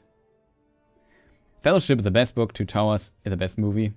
Oh, that's interesting. I have to say, I also like the Fellowship movie the most. I like all the movies though, and the Two Towers is also fantastic, but also like Return of the King. It's a really tough pick. Oh, I'm so far behind still, I feel. Any speculation on what may have been in the intended conceit of the new Shadow? The new Shadow, you mean the story Tolkien worked on, right? The basically sequel to Lord of the Rings. Yeah, more of the same, I guess. That's why Tolkien probably stopped writing it and abandoned this project, because I think he wrote something like, yeah, I could do like a fantastic story or whatever. I could, but I wouldn't add something new. It would be more like, okay, somewhere a dark successor appears again, a new Dark Lord, whatever, appears again, and people have to fight it again. It would be around the son of the time of when the son of Aragorn, so King Elessar, his name is Eldarion, if I remember it correctly, is king himself, and then things happen, and there's like a new protagonist and so on. But I don't know. Tolkien abandoned it, so really hard to say what he would do there. I definitely see the concern. Okay, he would probably have done more of the same. Like the evil is defeated in Middle Earth in the form of Sauron. the end of the Lord of the Rings, and now you need like a new problem approaching from somewhere, and if it's not about, I don't know, Morgoth returning himself or something, it will, I think, be kind of difficult. And Tolkien also distanced himself later from the idea of bringing Morgoth back, I think, or going with the Battle of Battles in like Tolkien's version of the Ragnarök.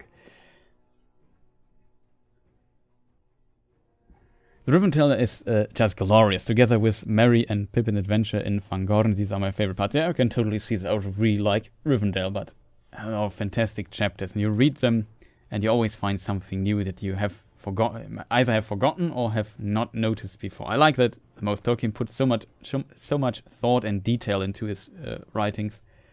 It's fascinating. Like how often just in the last year, how often I have just read the chapters between Frodo leaving the Shire to reaching Rivendell. I reread them so many times, and every time I just found something I haven't noticed before. It's really fascinating.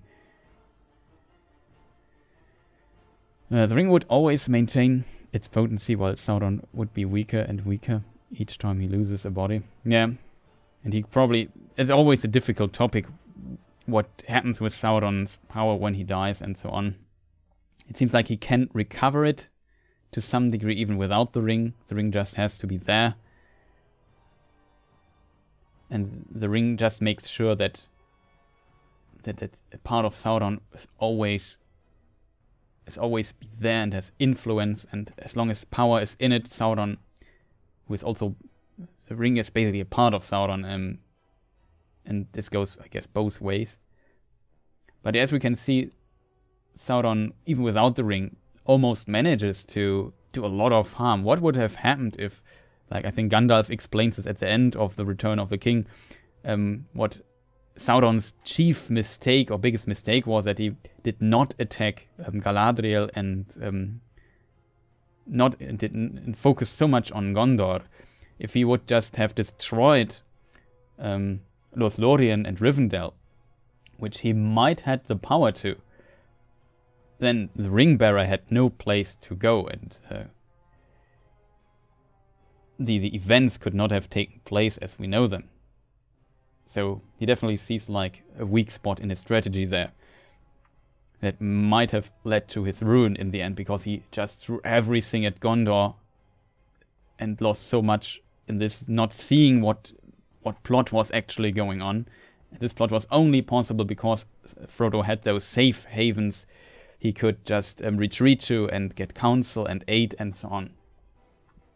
If he would have taken this from him right away, chances would probably have that he even reached Mordor would have been much lesser.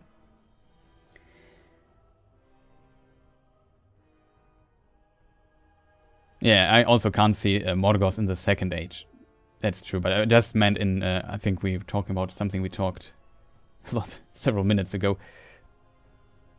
Yeah, I just meant in general. So who's a bigger villain in complete works of Tolkien? That's probably only Morgoth. But in the Second Age, there is no Morgoth available. Definitely not.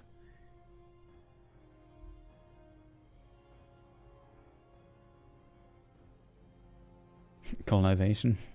Why do you think Tom Bombadil? Who do you think Tom Bombadil was? So, as said in the video, I like the theory that he's like some weird incarnation or manifestation of some aspect of the music of the Ainur. So, what created basically Arda and the world itself. I think that fits him because he sings. He seems to be above all and not really connected to the world, but somehow he is connected to the world too. But yeah, what he is actually, there's like a Tolkien letter where Tolkien describes it, that he's basically like the spirit of the English countryside. So it's basically an aspect of nature that manifests in this character in a pure form of mythology. That's, I think, basically what he is, but that's a very a view that's not really inside the universe, if that makes sense. It's just what Tolkien thought or what his intention and his inspiration for it was. But you want to bring a character like this into the world and make this. But I'll go for the music version. I think the first season will just be huge. Build up to Sauron. Yeah, that could be possible. I think that too. It would be, my opinion, smart. Build up that character. Maybe most people don't know about this Sauron story. Maybe some know because also the Shadow of Mordor and Shadow of War games are probably quite popular. So some people know about this this part of Sauron. But it would make sense to build him up like, okay, who's that guy? And nobody knows who he is. It's a kind of a thing I also would expect. Before he starts the rings, or just as, I'm not sure what this is directed to. Would political correctness ruin the series? No, to be honest. I'm not sure to what extent. Of course, I want a series that is very close, or as close as the medium allows to the source material. That also exists in multiple versions, and it's sometimes difficult. What version will they use?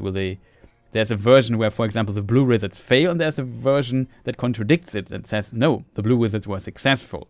Which version do you decide?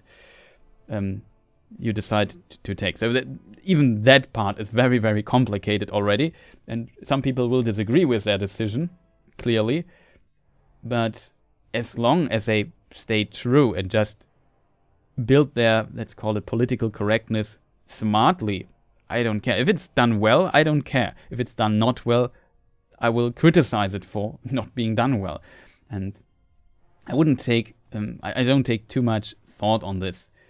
The whole matter of political correctness, I mean, as somebody who's also a content creator on YouTube, I also have to look out what I say in what context and so on. It's just when you're in the public, there are a lot of opinions and a lot of people probably listening to you here on a much smaller scale, but just think how many opinions and how many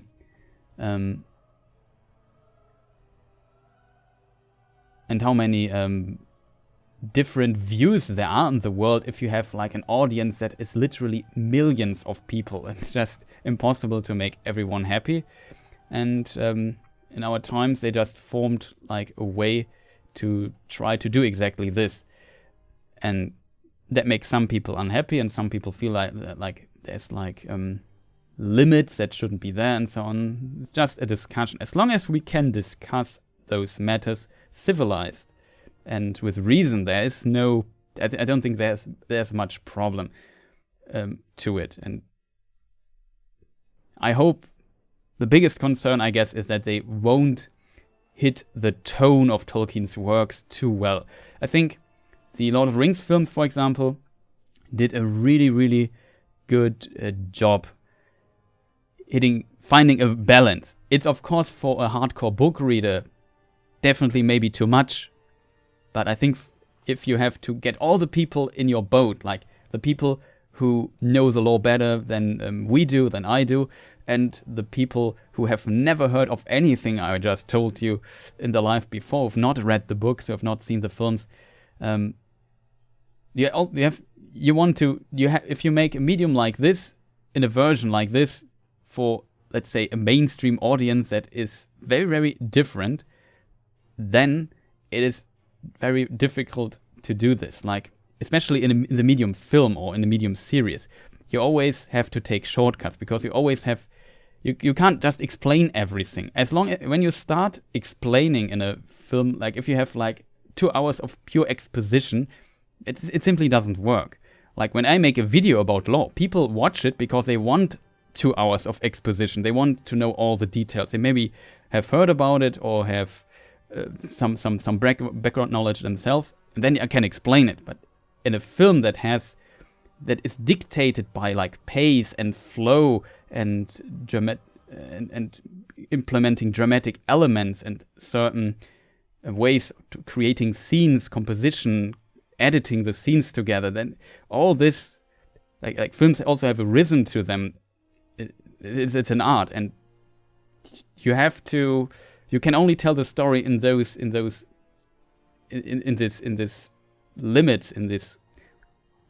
Don't find a better word for them, but I think you know, in this dimension of film, it has to fit inside it, even though it might be much bigger than what this dimension could handle, if that makes any sense. And even that aspect is quite difficult. And then there are also people who are offended by certain things. And we have also, it's a film or a series from 2021. It's not a series from when the Lord of the Rings was released, or from 100 years or 200 years ago. It's from our time. And I think stories and media we create in our time also has to reflect our time. And there are a lot of conflicts we have in our time, and that's the reason why a lot of writers want to put those conflicts into those works, even though these conflicts of our time are not part of the original work. But we have sadly the tendency, sadly for some, let's put it in, sadly is maybe the wrong word, but we have the tendency to reiterate a lot, like tell old stories. Tolkien stories are old stories, very old stories. He was born like 1892. That's a time I can't really imagine myself, because it's just so long ago. And it was very different. Tolkien born in 1892 is a different Tolkien born, like, let's say, someone born in 1980. That's a huge difference, just in his experience and in the time he grew up. So, of course, the younger writers that write those TV shows also want to put a note into it. They probably not necessarily want to make a one-to-one adaptation of this and leave those conflicts of our time out. They maybe see, because at the end of the day, we are all just a sum of experiences that we have. And I think it's a very difficult task. They will definitely bring in aspects, maybe political aspects of our time. But if they do it well, then it's good. But they can also screw up here. There's definitely potential for that. We will see. But at the end of the day, we still have the books. We still have the films, if we like those, etc. We can just watch those. We don't lose anything if they screw up. It's just, okay, then we just have a series and it sadly didn't work out. But it's sometimes I'm a bit shocked by how people fight each other on the internet when it comes to this topic, and what weird stuff is sometimes said. I think that's simply not necessary. We will see how it is. Maybe there are some cool fan pro. There are also, what is it called? Born Out of Hope, like the story of Aragorn's parents. Like, that's a fun little fan project that people do. That's maybe closer to the books than, for example, an adaptation done, if it would be done by Amazon, for example, or by, let's say, Hollywood in general. Yeah, there are definitely differences depending on that. And as always, like, it's called a market, or there are people who do this for very different audiences. So yeah, that's my 2 cents on that. It's a complicated topic.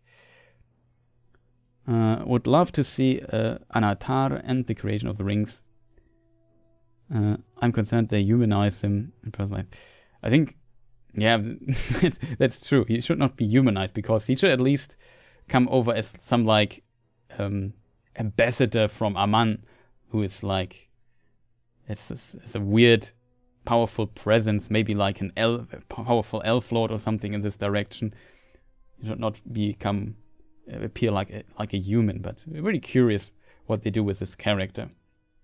We will see. Stargate was cool. Yeah, I liked it. At least SG1 I watched, I think, completely. But I think the series lost me a bit when it hit like season 7 or 8, which is kind of an achievement, I guess.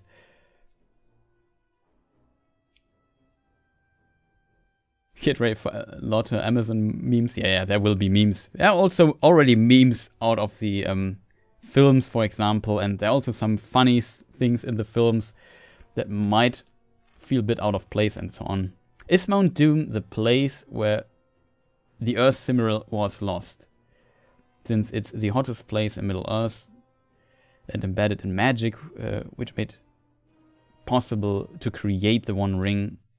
That's an interesting theory, I think. I don't think that's necessarily true, because Mount Doom there is the information somewhere that can be understood. I'm not sure actually where it is mentioned, if I'm totally honest with you. I think I mentioned it in a video, but it's so long ago that I made it. I don't know in which History of Middle-earth book it was. I would assume Peoples of Middle-earth. Yeah, that would be my first thought, but maybe I'm wrong here. However, it's mentioned that it was actually probably in parts created by Morgoth himself. And if that is the case, it probably was not where those were lost. You also have to think about it. The Silmaril were stolen close to Beleriand, or in Beleriand, so very far away from Mordor. It would seem strange that Maedhros would run with the Silmaril, which burns in his hands, and he can't keep it anymore, just straight to Mordor and throw it there into a fiery pit. That's probably not what happened there. I could also imagine that when Beleriand was destroyed and sunk into the ocean, that there might be some fiery pits there. So I just imagine it's closer to the west coast and it just vanished there. It's also like, I really like the idea behind it, that the Silmarilli are with the elements, one in the sky, one inside the fire of the earth, or the one in the earth, and one in the ocean, in the water. It's really cool. Question: what is the event you want most to see brought to life in the Amazon series? That's a really, really good question. I definitely would say the creation of the Rings of Power, like all the conflict that goes on in Eriador, and maybe the founding of Rivendell, which also happens in this time. I would say this conflict, the war of the elves and Sauron, and especially the prelude to this, or what leads to this war, the creation of the rings, the conflict internally with maybe Celebrimbor and Galadriel and Celeborn, and Galadriel then leaves, follows Lorien and so on. It's really a thing I want to explore. Also, I want to see Moria in all its beauty. That will be great. That would be really great. I definitely think we will see Khazad Dûm, as it's also called. A lot of cool moments there, but my focus is definitely on that part of the Second Age. Yeah, I really would find this really cool.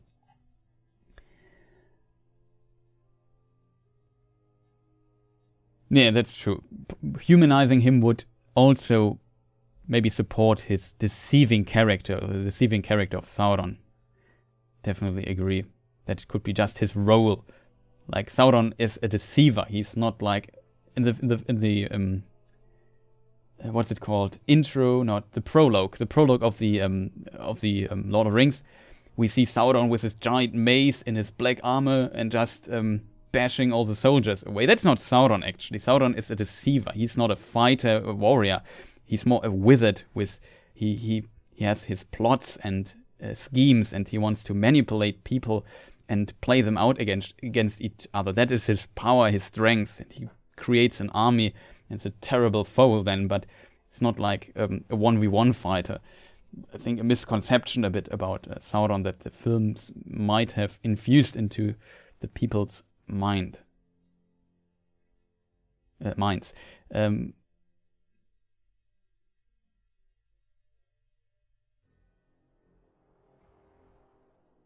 Oh yeah, you're concerned that he fails because of a relationship. Yeah, that would be really. I wouldn't like, as you put it. I would also don't like that approach, to be honest. I don't think they will do this though. I hope they won't. That's what I was also saying about hitting the tone of Lord of the Rings. Like, Lord of the Rings is very old school when it comes to this, and I hope they keep this old school touch of how just Tolkien's work feel, and it's also mythology. And I would say stuff like this, you could make it fit to mythology, but it would not fit the source material in this case.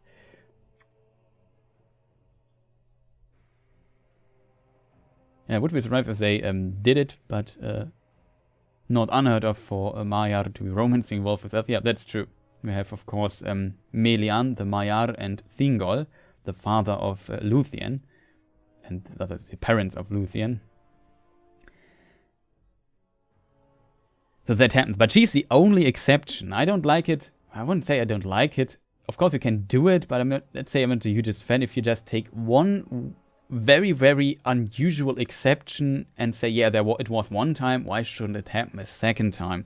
It's just, yeah, of course you can argue that, but I think like the unions between men and elves and also Maya, especially Maiar and elves, is just so incredibly rare. It's just really a unique thing there.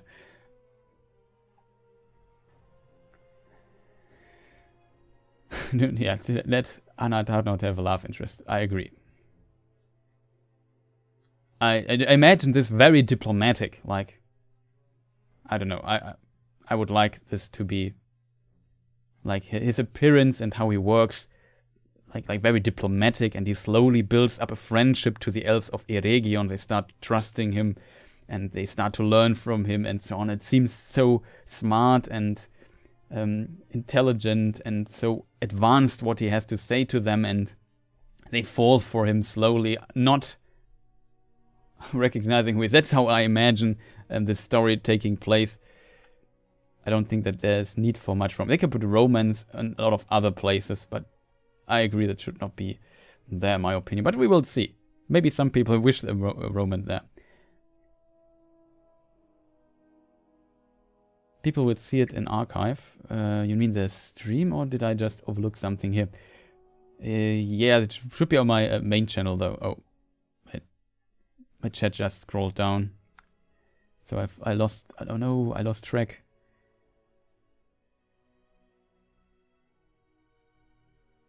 Ignorance. Something happened with chat. Oh no, Man of the West is here. I can't believe it. Thank you, man, for looking in. Shoutouts to you, man. Also a fantastic content creator. He's a machine. Like, he uploads so many videos. It's just really impressive.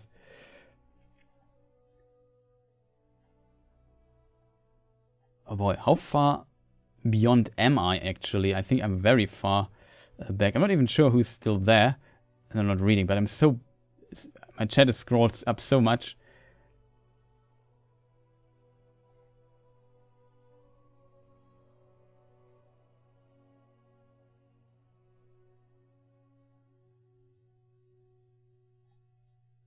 Okay, chat. Maybe I could skip to the end so we can interact a bit with the chat and see maybe some more recent questions.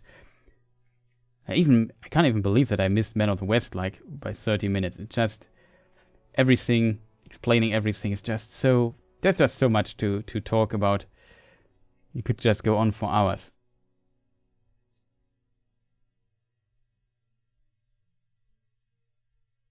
I think my chat just resetted, and now I noticed, oh no, there's even more messages than I actually anticipated there would be. I hope the stream is still running. Everything is okay. Maybe write hello in chat if everything is alright and you're enjoying the stream so far, or something like this.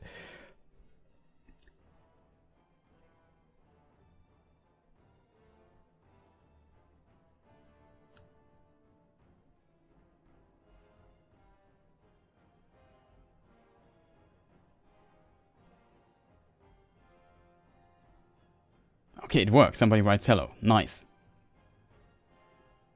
Yeah, Sauron is first and foremost a manipulator. I agree. So I scroll now down to chat.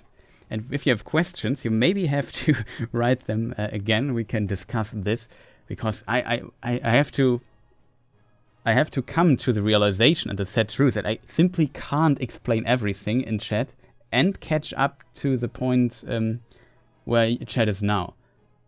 But there was a lot of questions I think I already talked about and answered. I think it was not bad, wasn't it?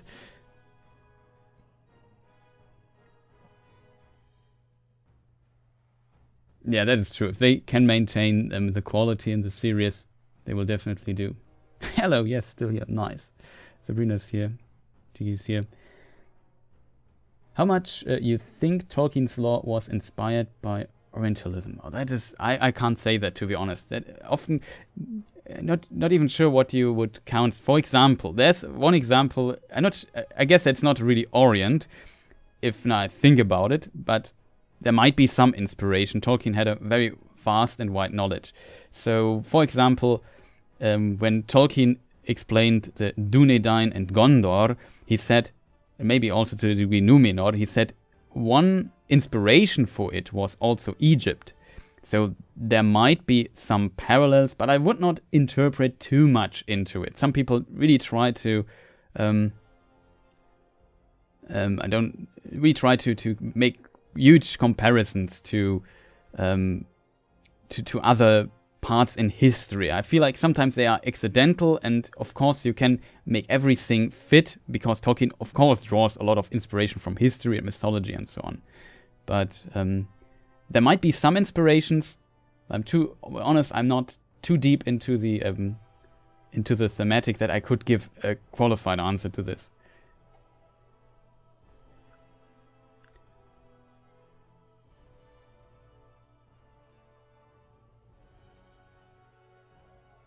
Now I have to see where the question was. Only answer donor questions first? No, I answer all the questions. I'm just back in the chat for like half an hour and have trouble to catch up with where we are now. Slowly getting there.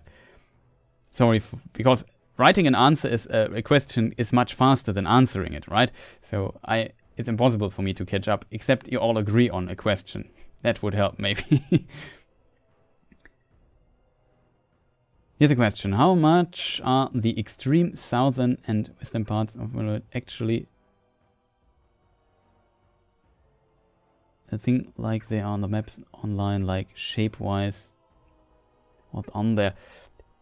Short answer, we don't know. There's just, like, if you go to the Darklands or to the place in the east where the sun rises, we know there are in the east is the gates of morning, where the sun comes into the world, at least in Tolkien's mythology. Even this is complicated because he worked on a round world version at one point and so on and so forth. Don't want to go into that territory. And it seems like it's a very barren land because it's very hot there. I think there's like some weird reference to this, but we don't know too much about what's going on in the Far East. In the Darkland, there's the interpretation that Ungoliant actually went there. But that's basically all we know. Beyond that, we maybe have some fluffy mountains and rivers that are on some old maps and notes here and there, but that maybe Tolkien or his son created. But I think we don't know for sure how it looks there. Main focus of what we know is, of course, just the classical Lord of the Rings map, and we have some information about what happens on Aman. That is basically it. So yeah, of course there is the fantastic Atlas of Middle-earth, and this really tried to get all the information out of the books and put them into maps, but there's also some interpretation in those, and some information weren't available when the Atlas was created. So that would be look different today. It's really difficult to do this. But yeah, sometimes the extreme east-south stuff, etc., we don't have much information.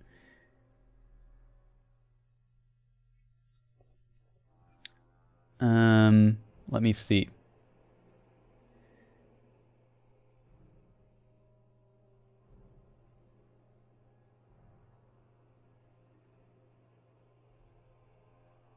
Yeah, that's true. It's really faster to it. What do you think about the added romance to the films and series? Is an example that you thought was done well?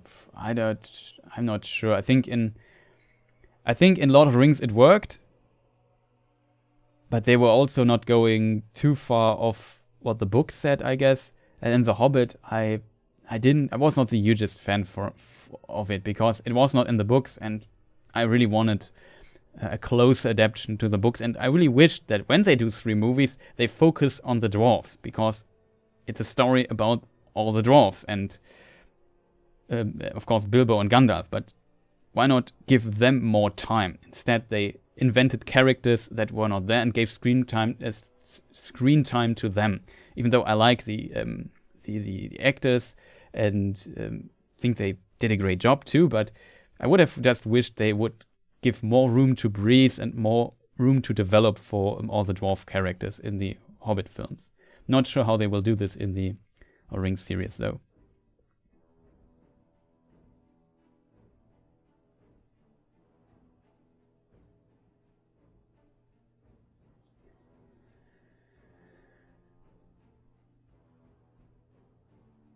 Yeah, exactly. Everyone who hasn't gotten an answer, please ask just again. I hope I can catch up, but I probably can't answer all the questions. And I'm already, I don't know how long I'm streaming actually.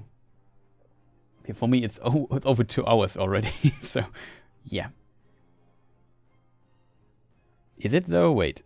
What does my OBS clock say? 2 hours, 40 minutes, yeah. So it's quite a lot of answering questions. I think we have time for a couple more. I have nowhere to go right now anyway. Though nothing I wanted to do after the stream except for maybe eat something.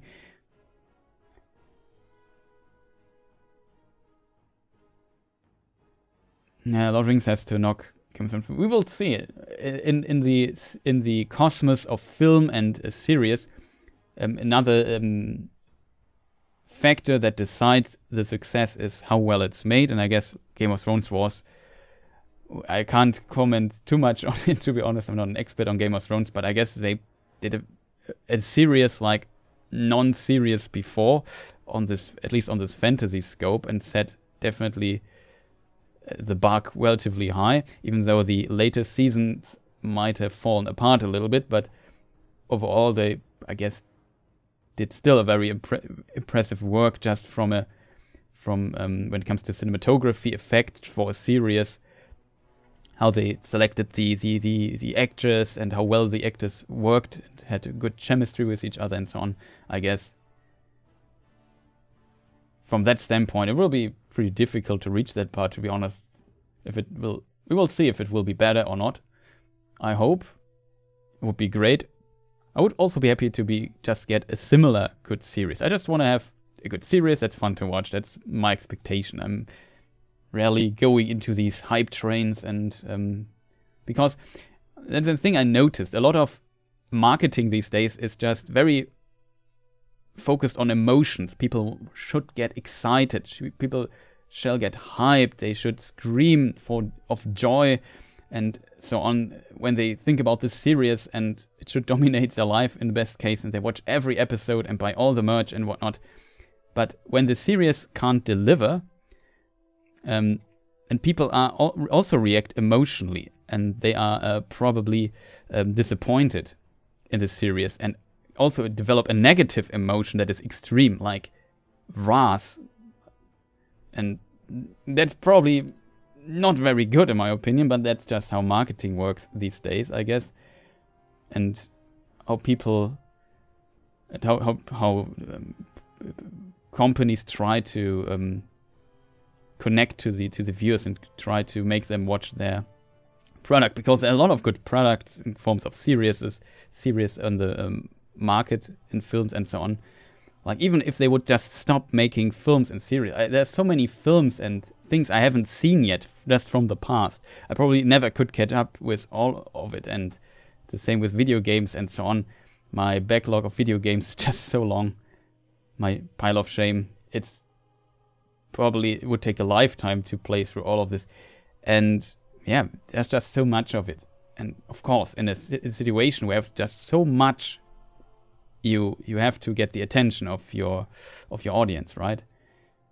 But it, of course, has also some negative consequences, and probably shouldn't maybe look out for this and don't just let our emotion just blur our vision, if that makes sense.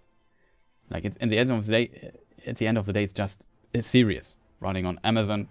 Maybe it's good, maybe not. If it's not good, it's not the end of the world, right? I wonder if they were going to use CGI. Yeah, that's also a curious question. A lot of people didn't like the Hobbit CGI stuff, and I found it okay, actually. I felt the Hobbit had this very fairy tale look, let's put it that way. To a degree, I think a fairy tale look actually fits to The Hobbit, if that makes sense, because it is it's a story for Tolkien's kids, if you want, and I wouldn't say it's a children's book by definition, but yeah, debatable, I guess, but you know what I mean. And The Hobbit is always a bit strange if you compare it to Lord of the Rings. There's so many interesting little details and notes in it that are fascinating, but seem to not really fit into Tolkien's world. And as mentioned before, I'm not sure if I mentioned it before, but in the one answer at the beginning of the stream where you couldn't hear me because I'm an idiot, I also talked a bit about The Hobbit, and that The Hobbit should have been part of the Silmarillion once in its origin, and then Tolkien started writing the Silmarillion, so his mythology, in the 1920s, but in the 30s when he wrote The Hobbit, it wasn't far enough yet, so he had to abandon this idea to put it into his mythology, because also he needed to finish the book at some point. Maybe the publisher pressured him a bit, I don't know, but I guess it would make sense. And only when he started Lord of the Rings, he had to put it back into the Lord of the Rings, so in this mythology, because the Lord of the Rings was, from the beginning, planned to be part of his mythology. And The Hobbit only had some loose ties and some artifacts of his old mythology, which also was updated and so on. As a result, he had to change The Hobbit in the 1951 second edition, so it's different from the first edition. Kind of fascinating. Most changes are in the Riddles in the Dark chapter, though. Also want to make a video about that at some point, if I'm honest, but it's a vast topic. Can also recommend the book, The History of the Hobbit. Fantastic book. Very big book, very complex, but yeah, it goes into the process of creation very well, often overlooked, but full recommendation there if you really like The Hobbit and want to learn more about it. This also implies, by the way, that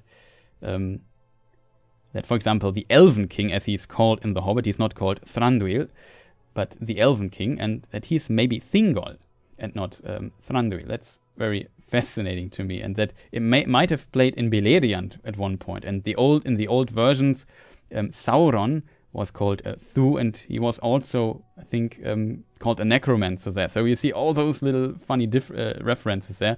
That's also the reason why Gondolin is mentioned in it. And Elrond was once the king of Numenor, but then he borrowed this character into his Hobbit book and called him Elrond, and then he needed another king for Numenor, so that is how Elros, his twin brother, was created and put into that. And there's, I think, in The Hobbit, Elrond is called an elf friend, which is kind of weird if he's an elf himself, but that might be, I have to look into this. I read this only on Tolkien Gateway in the article, have not double checked it so far, but that might be a fragment of when Elrond was not an elf yet. That was kind of fascinating in the just creation process of things. Oh, I'm still losing here a lot of time to... there was a long answer though. But yeah, I think there will be some CGI. I would hope that they would find a good mix like Lord of the Rings did, which still, in my opinion, looks fantastic these days. But yeah, let's move on to another question. I'm answering too slowly, I guess. Yeah, when the world was made round, no details in the Empire East. Oh. Yeah, the last two books of Game of Thrones didn't exist. That's also a problem if you don't have the source material for it. That's, of course, a huge problem. Some of the maps are insane online, with cities features named in the East, because it just seems to be... Yeah. Sometimes fiction and, let's say, canon, even though canon is always a difficult topic in Tolkien's world, is difficult to differentiate. They are parallel to the real world geography, but they're different. Yeah, that's true. They're probably parallel. Some usually compare it to Europe, but that's not 100% true too. It's a complex topic. You can make like an hour-long video about just that, I guess. Probably won't do it anytime soon in case people want. It's really a difficult topic. wonder if they're gonna be use CGI to make the world look as it would be flat. Oh, that is a really interesting idea. Not sure. Do we see Sauron build Barad-dûr? Yeah, we could actually see this in the Second Age. That is true. That happens in the Second Age. 2 lamps to light the world. We don't see it. It's Second Age. Yeah. 2 lamps is even before the years of the trees. It's the years of the lamps. Really, really early stage of Arda. I still feel like I'm so far away from where I need to be in this text. There's so many long question or text blocks here popping up. It's really difficult. I'm an old woman. I want to see Glorfindel like we see in the fan art. Yeah, there's a lot of cool fan art of Glorfindel, I have to admit. Really happy that I stumbled upon some of it, and I have actually permission to use some of it. There's also, I really like the one from the card game. Also used it in previous videos because it's from a card, and maybe I can use it, but I don't have official permission to use it, so I go with the other versions of it. But yeah, also Glorfindel, one of my favorite elves too. A lot of favorite elves, it seems. Didn't help with the cinematography. Yeah, that might be true. But I think stuff has improved by now, and they have a huge budget. So in theory, I wouldn't. My concern is not the technical side of Amazon series, I guess. My concern is just that they miss the tone, that they not stick to the law, and change little things. That they maybe lose a bit track of the hardcore fans, like that really like the books and know well and would be so happy to see just a little reference, like, I don't know, seeing Lord Elrond riding through the forests, and then he sees somewhere in the distance as a shadow Tom Bombadil in the background, something like that would be really cool for, I guess, book fans. No dialogue, just a little cameo basically there.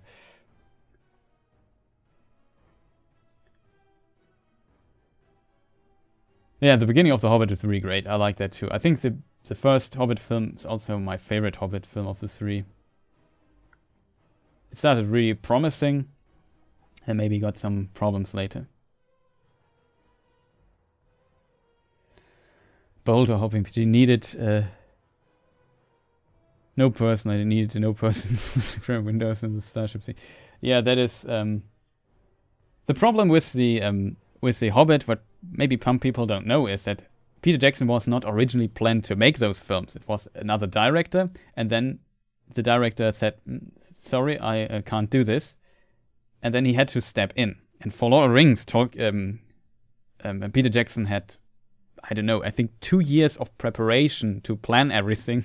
And here in this case, he had a few weeks. So it definitely shows, and he had to do something out of it. And I don't know. Probably not an excuse for all the problems the films have, but it's kind of impressive that he somehow made somewhat consistent movies with such little prep time. In my opinion, that's quite impressive.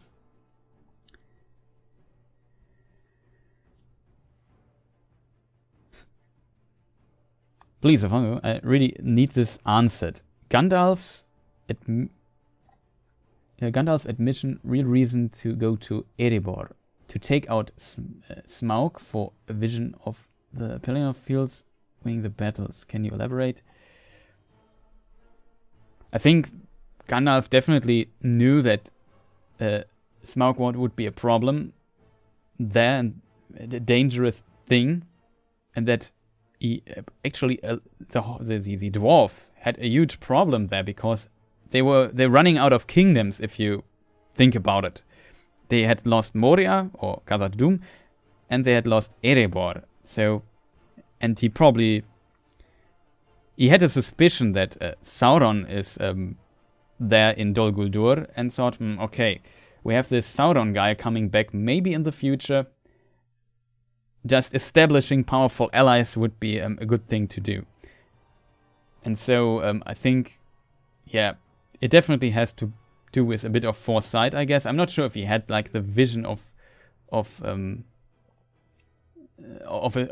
specific battle there, but he definitely knew yeah, we should do something about that, because right now our strategic position is really bad, and Gandalf was wise and smart in a lot of ways. Sometimes he did also stuff that seemed not so smart, if I'm honest, but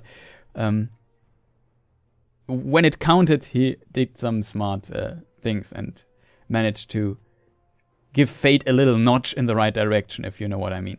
That he definitely did there. So yeah, that's my thought on that. I hope I answered that. If not, feel free to feel free to ask your question of a detail again. Damn, would know more about it. Not really, not out of my head, I have to admit. Maybe an interesting topic for a future video, I guess. Now you're talking. I have a feeling that there are older folks like myself here. Okay, it was not directed to me. Thanks, Chris. This was a lot of fun. Happy you liked it.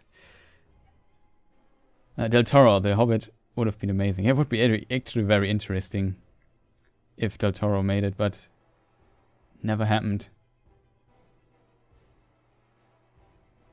Yeah, took a full year to set up the Shire. It was a huge project. And so he had to change things and do them very differently and change his approach in such a short time. And why my stomach is... I need to eat something. The biggest issue for the book fans is that a lot of stuff pre-Hobbit LotR isn't exactly one big story. It is a lot more loosely connected stories and leaves a lot of imagination. That is true. Especially the Second Age is like... There are a lot of gaps in the Second Age. There's just so many little... would call them holes and little problems in there that... Problems, but... Yeah, you can definitely fill out those blank pages and use your own imagination, and it's not like a consistent story like Lord of the Rings. The same for all the mythology, and of course parts that are more fleshed out than others, but often some of the informations I sometimes take out to come to a conclusion on some topic. It's just like a half sentence somewhere hidden in some book, and you really have to... It's like piecing together a puzzle sometimes. If that makes sense. Hello Philosopher Games. With Amazon working on the Second Age for the series, I listened to the Silmarillion on audio and felt it be done, but as a show, do you think the First Age would work? It would be a very long show, and I don't know where to start. The First Age is just so complex. Every time I do a video and I notice, oh, First Age stuff, I always think, oh no, that will be difficult to explain. When I explain this, I actually need to mention that thing that happened before that, and that thing that is connected to this. It's very the First Age is just so, and the Years of the Trees are so interconnected. The events are just so complex that it's very difficult to summarize it often and to explain it to people if you really want to understand what's behind it. That's why sometimes my videos usually get very long as soon as the First Age is involved. And yeah, doing this in a film I imagine to be very, very difficult. So I think it can be done in a long series. Like if you just take the First Age of the Years of the Sun, like 550 years or something, there had happened so much stuff in that time that is so difficult often to explain and connected to much, much older stuff. I don't know how to do this properly, to be honest. I wouldn't say it's impossible to do, but it's definitely not easy to write a script and create a series that can cover all of this in detail without having, like, I don't know, 2 hours of exposition episodes.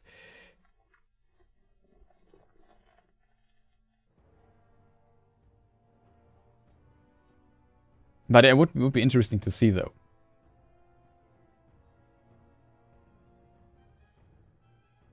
Yeah, especially dialogues have to be invented. I really like about Lord of the Rings films that how well they sometimes put in very small snippets of the original dialogue somewhere, and it's always great to read them, and I really like that a lot.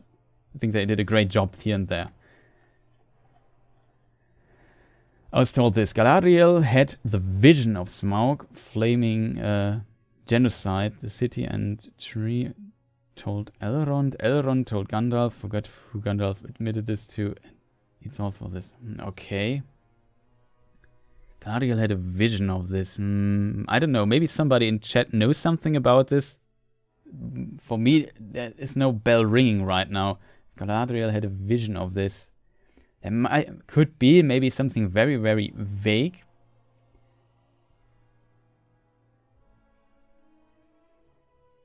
Not sure.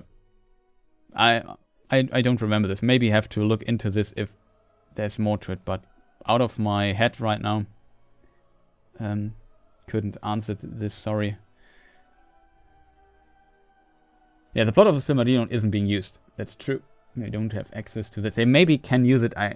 As I understood, I think Tom Shippey explained this in an interview once, that maybe to explain plot elements that are related to the First Age, they maybe have the possibility to go back in a flashback or to use this in exposition and explain this a little bit. So it's not like they are totally locked out, but it's not like they can make a series about the First Age. That's not possible.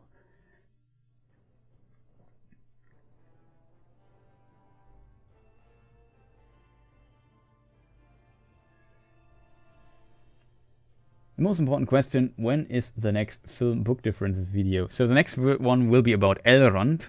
It will be like the Glorfindel video. Maybe I didn't put a number on it because I just wanted to also look as a standalone video. So it will be again like a standalone video about Elrond, but it will be connected to the series to explain this character in detail and how it was created and so on. I'm not sure when it will be done. I'm very bad with schedules and longer videos that are research heavy, and also do some side projects in the background that I'm planning right now. There's a lot of stuff in the last few months that I did in parallel a bit, and that throws my ability to put out videos a bit back, so everything takes a bit longer. And maybe at the end of the month, I would say maybe next month, but I hope, because long videos take a lot of time and resource, but I really hope to finish the Elrond video at the end of February. So I hope that is when the next film book lore differences video will be coming out. Question for ages. Yeah, exactly. Noel.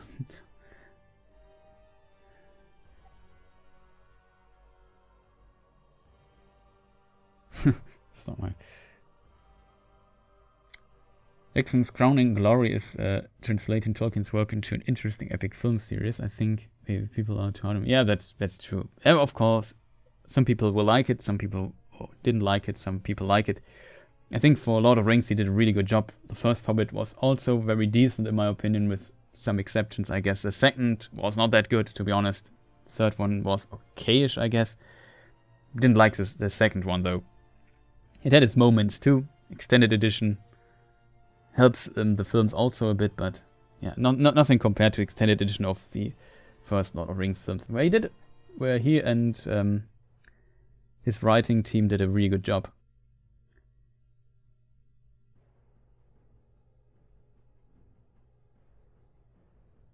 Don't come back.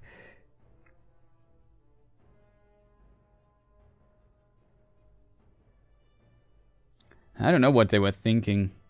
To be honest, I have no idea why they came up with this character. In my opinion, they should have just filled the story with more interaction between the dwarves and just explore those characters a bit more. I would have loved that, and they totally failed, in my opinion, on that part. I have to admit the extended edition helps a bit here and there, but doesn't make... Isn't there a Hobbit version where somebody cut out all the stuff that isn't in the book and it's made out of the 4 films, like a 4-hour movie or something? Maybe that's better. I'm not sure where you can watch it though. And how legal that is another question, so I don't want to promote it, but it's interesting that somebody tried this. That's just what I wanted to point out. Yeah, Fall of Gondolins, it would be amazing to see. It's also one of my favorite tales from the First Age.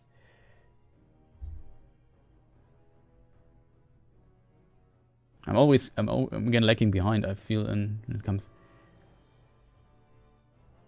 Yeah, Tauriel was definitely Tauriel. I like the actress, it's not her fault at all, but the character and this love or romance triangle that was going on there, it was, I don't know, unnecessary in my opinion.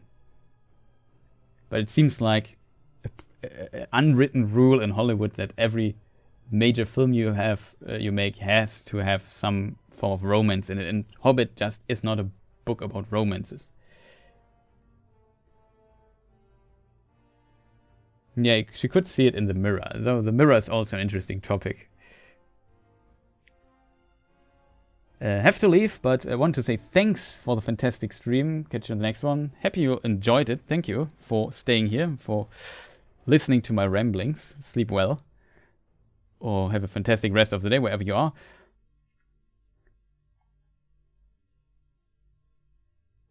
And yeah, that will be next stream.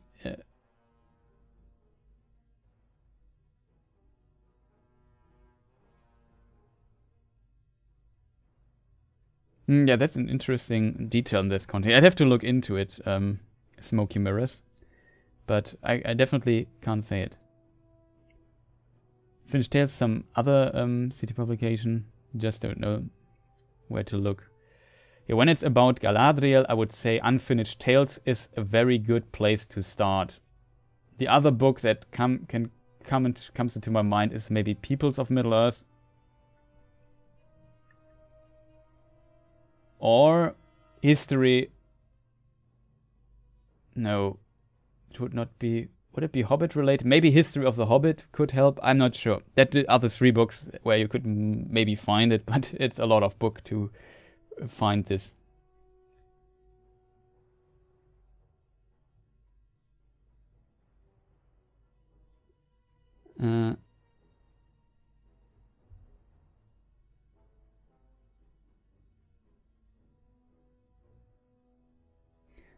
I know book fans aren't too keen on the Middle Earth of the Shadows of Mordor and Shadow of War games, but there's something fun about it twisting the lore, plus it's a power fantasy. We all want to wield a ring of power in a video game. Yeah, that's true. I think I always say that they are very fun games to play, but and they also explore some of the lore that people probably don't know, and some of it is also correct to some extent, but you shouldn't take every detail for granted. Some of it definitely contradicts the books, and it was marketed as lore friendly or close to the books, but that's in many cases sadly not, at least in the details, not the case. Of course, the outline that Celebrimbor forged the Rings of Power is correct, but he was definitely not helping forging or refining the One Ring or anything like that. That's just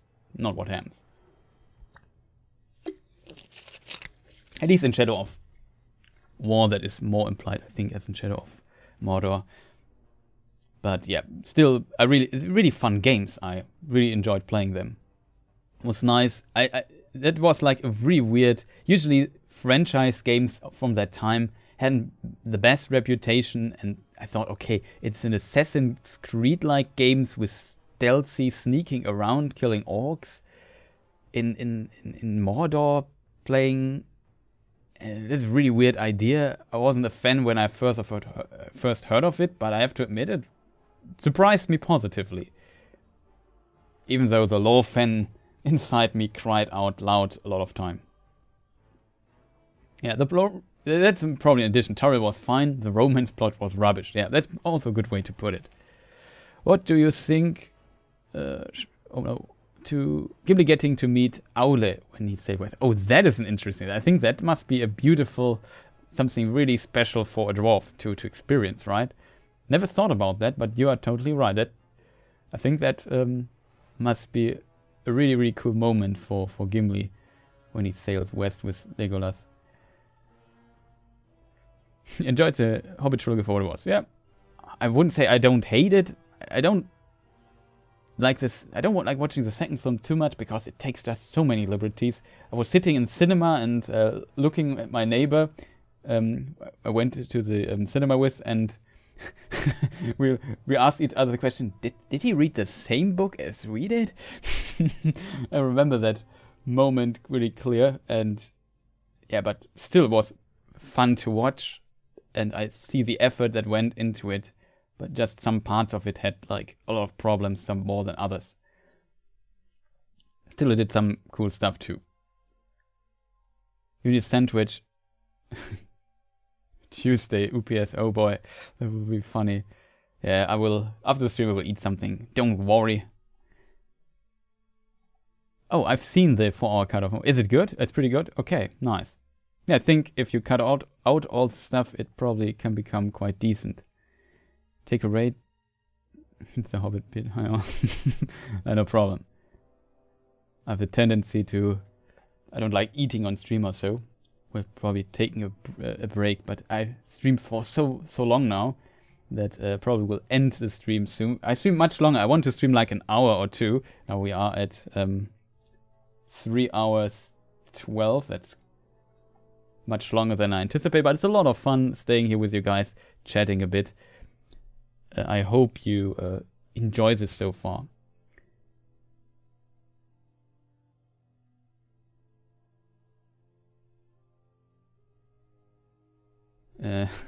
Keep up the content, envious of your accurate Tolkien pronunciation. Se Ainur Lindale, I think it's pronounced. But sometimes I mess the stress up.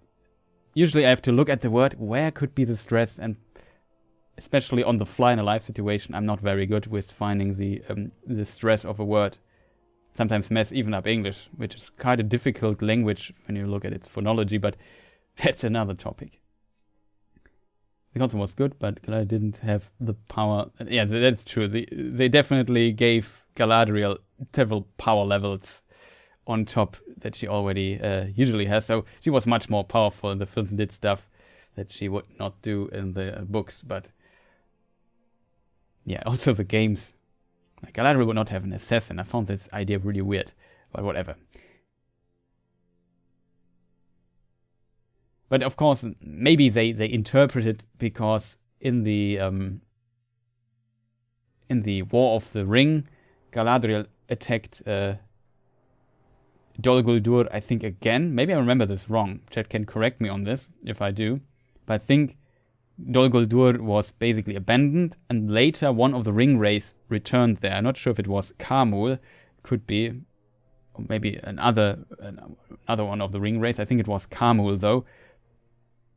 And he held it then. Then Galadriel attacked it, and there you can, I think, read that she really devastated this place. Maybe they are referencing that, but I have to admit the particular quote of this attack I don't have in my head right now, so I haven't read it in a long time.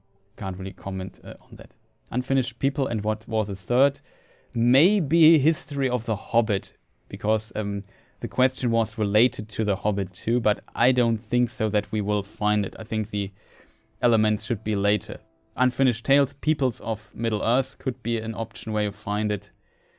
And if not there, then there's also the books of the History of Middle-earth series that describe the creation of the Lord of the Rings. That they might include information as well. But if it's part of the Hobbit creation, it could also be in History of the Hobbit too. Also a fantastic book, but it's really big. Like it has at least, I don't know, 1,200 pages or so. History of the Hobbit book is massive.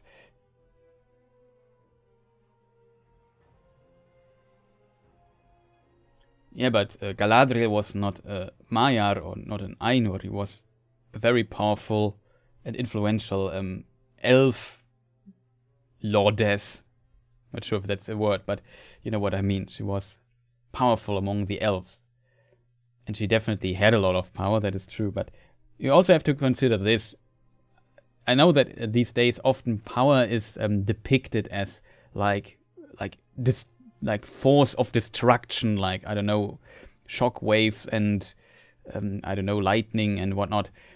But, and heavy blows and punching people in the face, but it's not the only meaning of power. Sometimes, like, look at Gandalf. Gandalf never really uses much force, but what did he accomplish? He established that the dwarves have a kingdom again.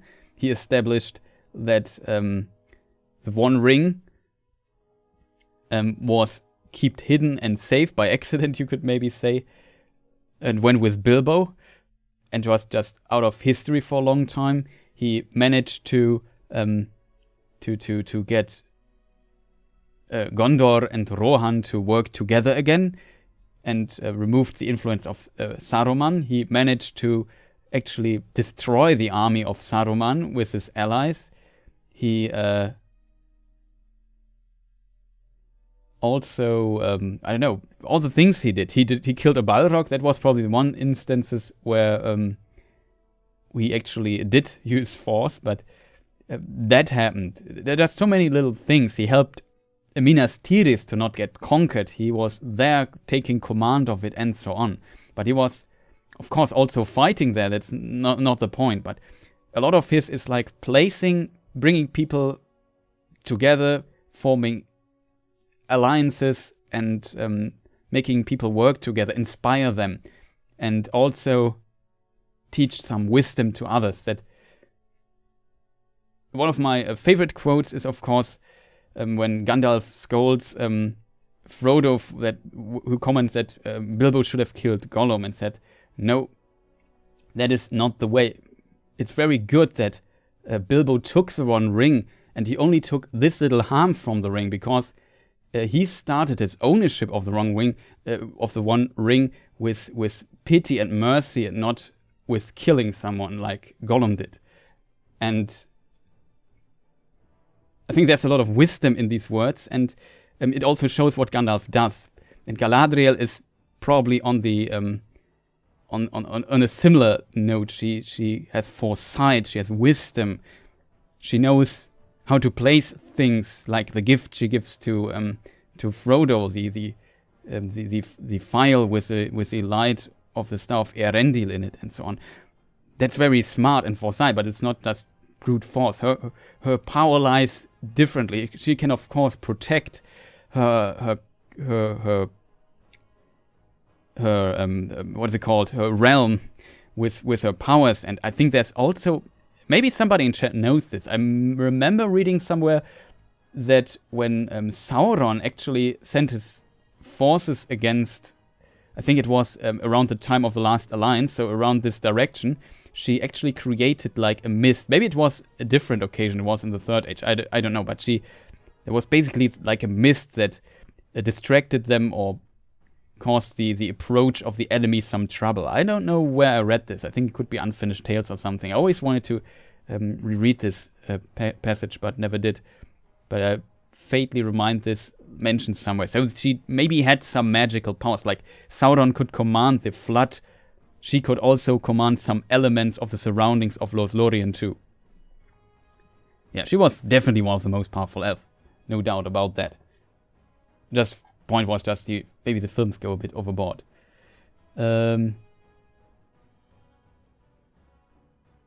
What was exactly going on with the scene in The Hobbit where Gandalf goes to the tomb of the Nazgul and sees they aren't there? That scene seems really far off from the lore, from what I understand. Yeah, it's really far off. But they wanted to visually communicate that these Nazgul, they were once had a position of power and then were locked away into a very dark place that was sealed and very spooky, to just build up what those powerful foes are, even though it's not in any shape or form connected to what the books tell us, because they were never buried. They were transformed into this race form. That's a huge difference, of course, but there are no tombs for the ring race. Maybe it's potentially a distant reference for the Barrow-wights. I'm not sure where the inspiration for the scene comes from, but in the Barrow Downs, but yeah, something like this, even though the Barrow Downs probably look very different from that, but that's a whole different story. But it's very difficult to explain why the Witch King and the Nazgul, why is he called the Witch King of Angmar? Why is he so feared? So, there must be this Angmar, whatever it is, and this Witch King, and was once a really, really huge threat to the free peoples of Middle-earth. And it was very terrible what happened there.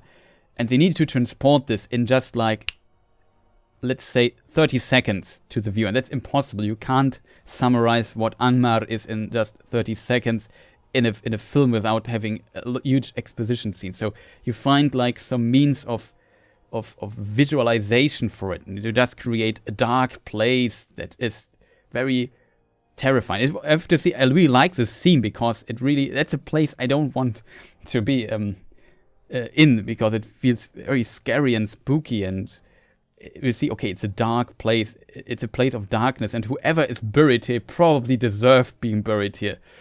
And it also explains that they put them here, and then he went there and they weren't there anymore, to explain, okay, those ringwraiths, they are not just coming out of thin air, they were once there and transformed into this position. That's how I interpret this scene, and I think the communication works well, but of course it is misleading to, as you say, what we understand from the lore, which is vastly different from that, actually completely different. But you simply can't.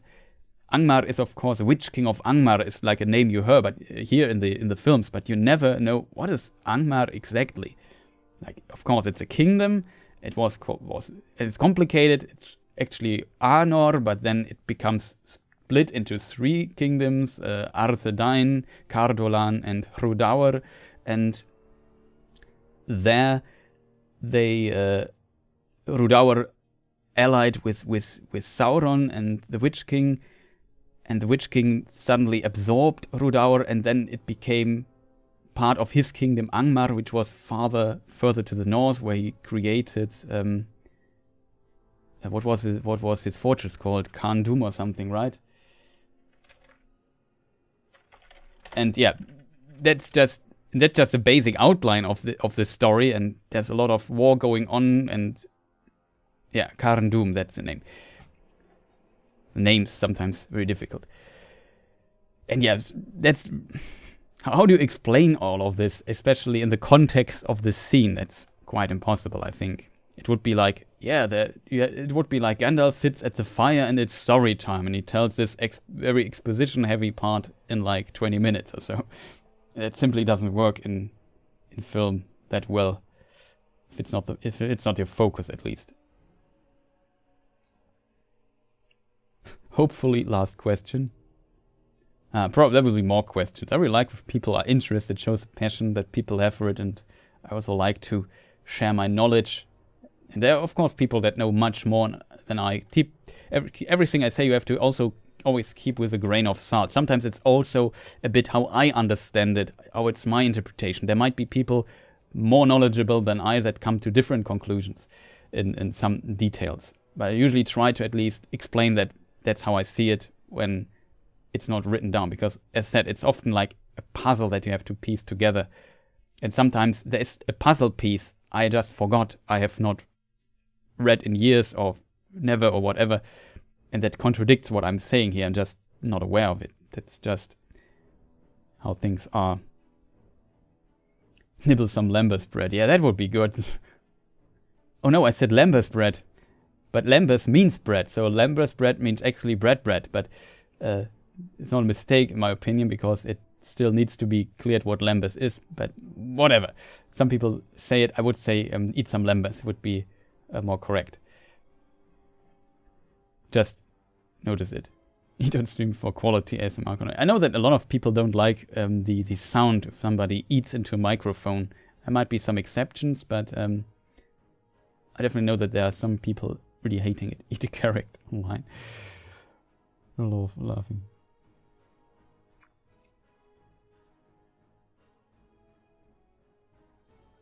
Okay, Galadriel was the oldest female. I think she was 3rd generation. Since the Awakening, it's perhaps I don't know what generation she is.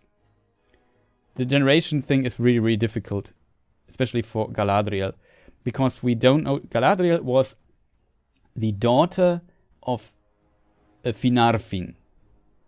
Originally, she was a daughter of Finrod, actually. It was, I think, changed later on. Tolkien moved the people around a lot in his family trees. However, that means Finarfin is a son of Finwë. And Finwë it's not clear if he was, what generation he was. Yeah, exactly. Let me think for a moment. I have to just puzzle together why he's not first generation in my mind, really quick. His first wife had a father, I think. No, she had there was some, like a detail. There was an indication that her first wife had parents. And it is quite likely that Finwë's first wife also would be the same generation as Finwë himself. But if he had a wife, if his wife had parents, she can't be first generation. So Finwë has to be second generation. At least.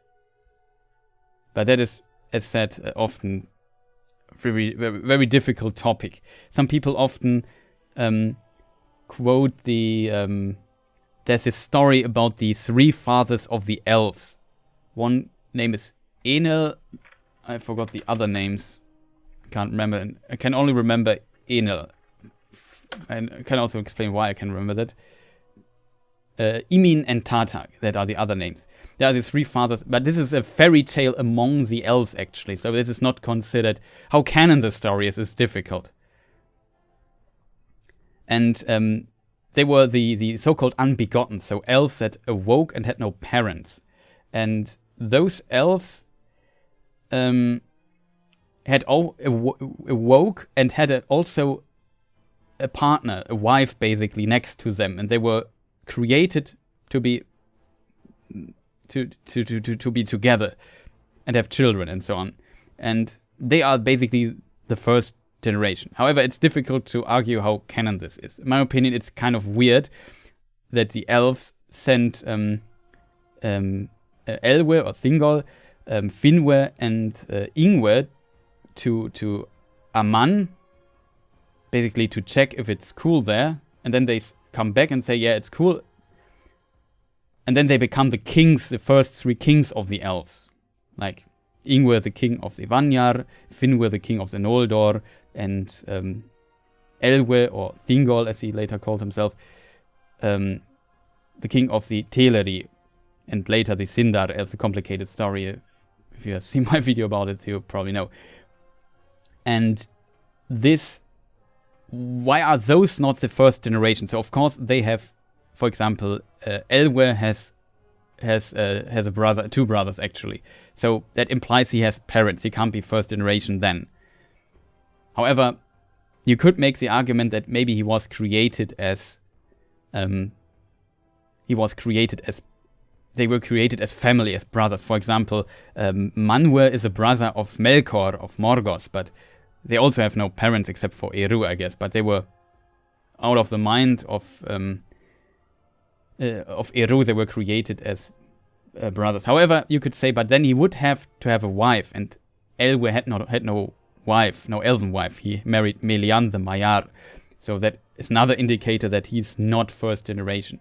However, the generation stuff is really difficult. I think you can only guess which generation. It's a really really complicated topic, and there are a lot of arguments and can made to be both sides. But let's pretend Finwë is second generation, then Finarfin is a third generation, and Galadriel would be fourth generation then, I guess. So you are right, she could be fourth. Círdan is I don't know. Since he is related to Elwë, he's probably not first generation, more second, third, or fourth generation too. But that would be weird because Galadriel is born much, much later than Círdan and some other elves that are in the age of that have the same age as Galadriel. So I don't know. We don't know exactly what generation they are. In my mind, it is possible that Finwë,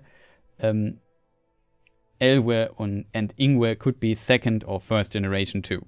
But that comes down to interpretation. And now a lot of people will disagree with me here a lot.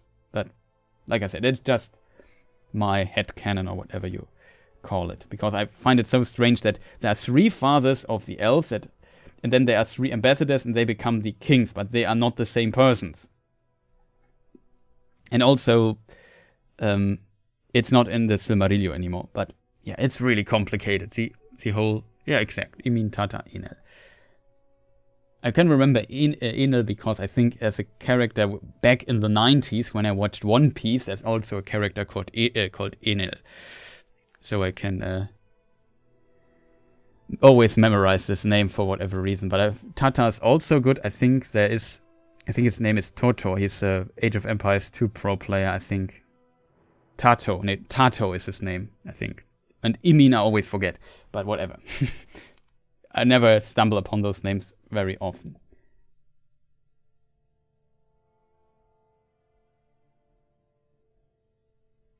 Okay, so let me scroll down a bit.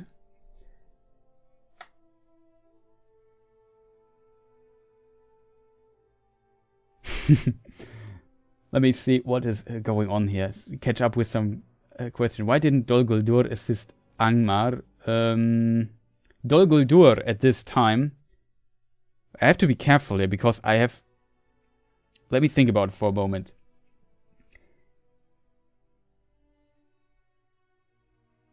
I think Dol Guldur by the time, that was my answer. I'm not 100% sure if it's correct. Was still called Amon Lang and was ruled by Thranduil at this time when Angmar was active. I'm actually not sure when Dol Guldur became Dol Guldur. Does somebody know out of his head? I know that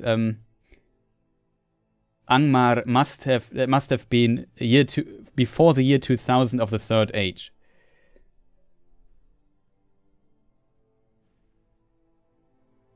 Yeah, in my opinion, it should be Dol Guldur became Dol Guldur after Angmar's fall too. So I'm not 100% sure.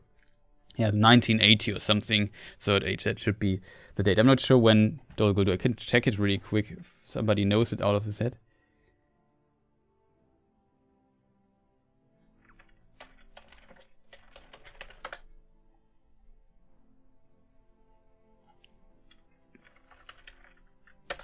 Dol Guldur, let's ask good old...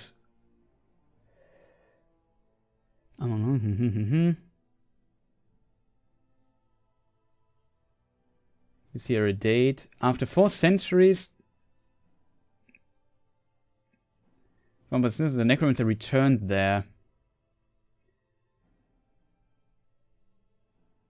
Long weapons are might none of the Sauron himself, who secretly regained its power after his defeat of all lines. 2063 went to Dol Guldur. The necromancer.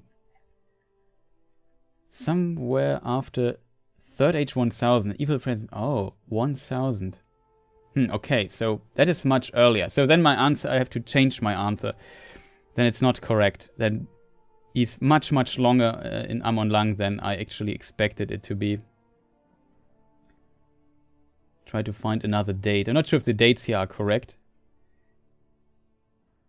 Yeah, in Third Age 2050 already, a shadow fell upon Greenwood and became called Mirkwood. So it should be in this time that Thranduil, the son of Orofer, led his people, I'm reading from Tolkien Gateway in case people wonder, over to the Forest River, and there he founded his new hall. So Dol Guldur was already a thing, but at this time, when Angmar was active, Sauron was hiding there, so he doesn't want any attention. So I have to modify my answer a little bit there. Why does Nightbot not want to work? I'm kind of sad now.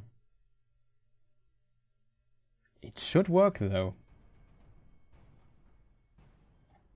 Sorry for just being a bit distracted here, but now that I think of it, I actually wonder why Mr. Nightbot isn't... Oh, there is Nightbot, it works. It's just a lot of delay. Great. Okay. So now we have comment. I don't think Thranduil had anything to do with it. Abandoned Dol Guldur for defense. He had to flee there because Sauron was basically coming there and brought all his dark presence over this place and area of the forest, making it a terrible place. And as a result, they had to move away from that. And that was around the time when the Istari arrived. So, so not all of them, some of them. Basically Gandalf, Radagast, maybe Saruman arrived around that time. kind of fascinating how this all is connected a little bit. Ever say who lived in the continents to the east of Middle-earth, beyond Rhûn. So you mean on the next continent in the east, or in the east of Middle-earth? Oh, the continent to the east of Middle-earth. Okay, I now get it. Nobody. There were only the Gates of Morning. That is where the sun rises, at least in the not round world version of Tolkien's stuff, so in the mythological version. Exactly, it was originally an elven city. And the... What did I just say? Yeah, exactly. There's only these gates, and I think there's a mention that there could be a desert or something. Maybe this is also what the Hobbit references, because Bilbo talks about a desert in the east somewhere in the Hobbit. Not sure. That's just my theory, though. There's no confirmation for this. And then there's only the gates. The sun rises there from the east every time. So there's the imagination in Tolkien's Legendarium, in this mythology, that there's a gate in the east and a gate in the west. And the sun enters the world from one of those gates and goes over. So it's basically just a gate where the sun comes out and burns the floor. So that's maybe why it's a barren land there. But beyond that, there's not much known. In the south, there is the Darkland, and maybe Ungoliant lives there. But we also don't know much about it. There's pretty little information about this, at least to my knowledge.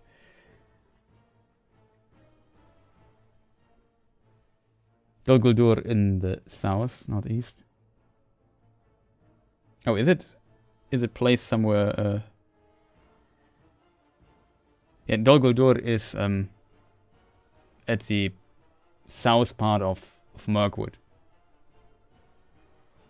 Relatively close to Galadriel and the Gladden Fields, where the One Ring was lost by Isildur in the river Anduin. Did Tolkien ever say who lived in... I wrote this just.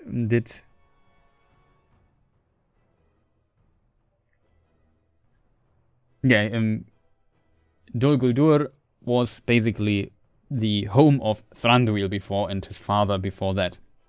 And they just got kicked out there by Sauron, and he took over. They didn't know it was Sauron, but yeah, they didn't want to live there anymore, and he did it quite well.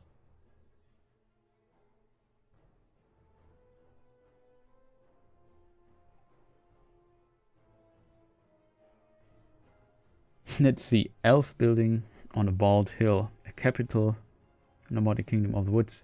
I submit this is a Numenorian inspired idea during the Alden expansion of the exploration. Yeah, maybe. There's only Lord of the Rings. Only one who can bend it to his will. Yeah, there's only one Lord of the Rings. Oh boy, I'm too stupid to read right now. It does not share power. Oh, it's Sauron Anatar. I read the... is it possible you wrote exactly this comment as a comment some days ago on some of my videos? I remember reading that somewhere. But of course, yeah, we know this scene. I'm not sure if this scene... it's, I think, slightly different in the books. It's, I think, mainly a film quote, though. Yeah, there are multiple continents. In the middle is Middle-earth, and the west is Aman. And then down there is, below in the south of Middle-earth is the Darklands as a separate continent. And then there is, what is the East continent?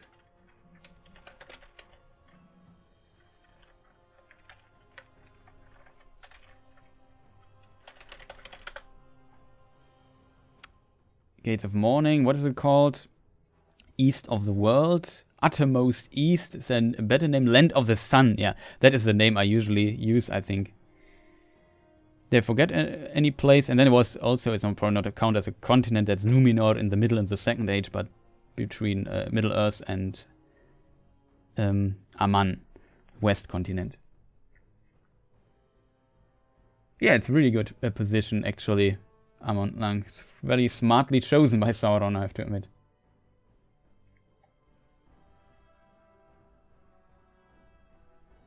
What if Melkor was never released from imprisonment? Then nothing, I would say. His power is still inside Arda, and for example, all of Sauron's, let's call it magic, and powers he used, not all of it, but probably a lot of it. I think it's called the dark powers or dark magic, if I remember it correctly. You can find it in Morgoth's ring. Is drawn from that energy that Melkor put into the world itself. So Arda became the so-called Arda Mad. So a Mad version of the original intended Arda that is tainted by Melkor's or Morgoth's dark power. And so he still uses it. Even if he stays in exile, his power is still there. Basically, the world, Arda itself, is like Arda minus the oceans, I should say, is basically like the one ring of Melkor. That's why also the book where this is discussed a little bit is called, that's my interpretation, is called Morgoth's Ring, because that's basically the one ring of Morgoth, the world itself. That also shows maybe the power level differences between Morgoth and Sauron, even though it is said that Sauron on his peak of power was probably more powerful than Morgoth at his weakest point of power. But that's also, power is always a very abstract term in my opinion in Tolkien's world. It can mean a lot of things. I always thought Dol Guldur was more north. South, okay. More north and south. Desperately waiting a new film differences video. Yeah, will be about Elrond. I already answered it, but I can mention that again. And will be most likely a longer video. I already started doing a lot of research for it. Started writing down a few things, but not too far in yet. And probably at the end of the month, though. So I have to be a bit patient more. But maybe it will be a video similar in length to the Glorfindel video, which is also part of the film book differences series. It will be similar. It will be. I won't give it a number. It will just appear as maybe who is Elrond, and but will be in the playlist and will be the next episode of it if nothing drastically changes my schedule. But I'm also looking forward to making this video, to be honest. Elrond is one of my favorite characters too. Yeah, that's true. He wanted to search the Anduin too. That's why it's so close to it. He was searching with a metal detector. It's kind of funny. Yeah, the distinct countries. Yeah, 4 exactly. 4 continents. I think. I hope I don't forget any continent. There are different phases of Middle Earth where there might be less continents than 4. The forming of the continents is also described somewhere. So, kind of fascinating stuff. That's true. Tolkien had the idea of Morgoth returning at some point, but I think he also later was not so happy with this idea, so that's why it's also a debated topic if he comes back or not. It's kind of an apocalypse scenario. Maybe it comes not. Who knows?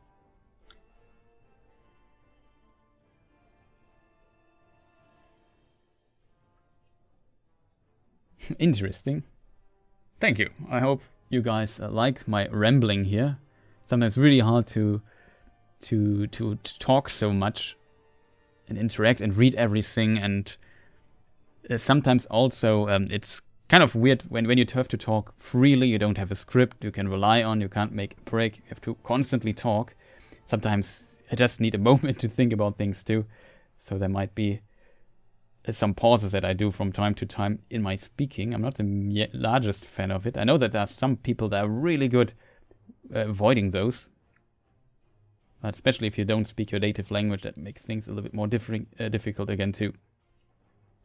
Yeah, the Silmarillion is really an interesting book. I can also recommend it. It can be difficult to read or start. Maybe check out the big tales in the Silmarillion. Read those. They are also really cool.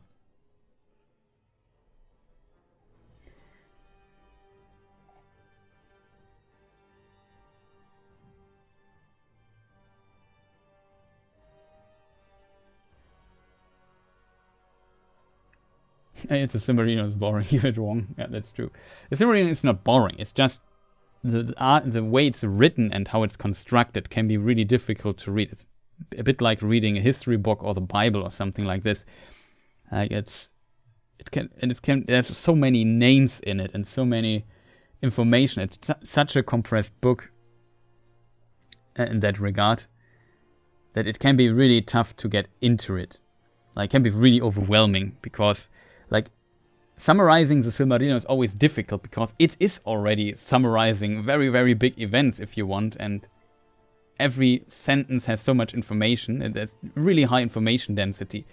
If you compare the pages, I would say in the Silmarillion there's much, much more story in it than in complete Lord of the Rings, but Lord of the Rings is a far bigger book because it's more fleshed out and focuses on other things.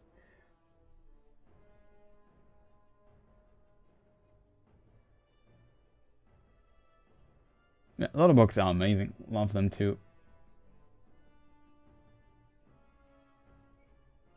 Yeah, once you come across a certain point in the book, it can be really interesting. There are some amazing stories in it. They're also a bit more fleshed out than, for example, others. I'm really curious what they will do there. With the Silmarillion, the references to it in the films. Reading the Silmarillion as a 14-year-old was a bad move. Yeah, can't imagine that. Yeah, it's a really intriguing book. No, I'm actually, even though I play a lot of games, never went to the. I heard about the mod. I think is that.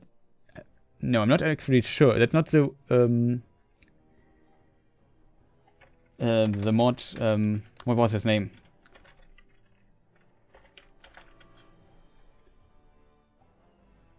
He also made some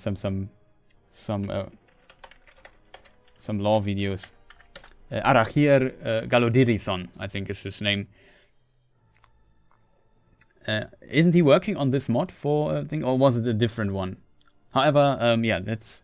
I know a lot of people on my Discord play it and always ask me to play, but yeah, right now it's kind of funny if I play games. I usually try to avoid Lord of the Rings games because just to get a little bit. Not that there are so many games, and if, for example, the Gollum game will come out, I will play that too. But it's not my main focus that I want to spend. From time to time, I also play like a little. For example, Mount & Blade Warband also has a little Lord of the Rings mods. I played that a little bit. It was kind of fun, but it's not like my main focus. Sometimes I also want to dive into other genres and other worlds and so on.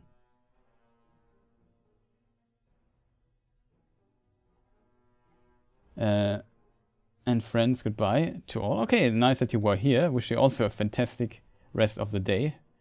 It's also getting late. I will end the stream soon. Maybe I have some time for a few more questions.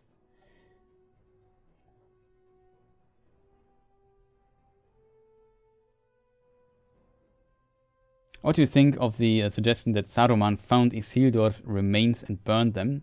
Yeah, I think that's mentioned in the Unfinished Tales, and I think that's highly plausible because he put so much time into searching One Ring, and he simply couldn't find it. That it makes sense that he might have found the remains of Isildur. I think that's highly plausible, and I like that idea a lot.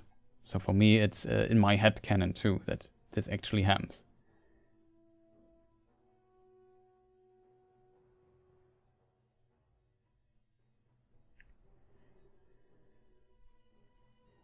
Yeah, Beren and Luthien, children of Húrin.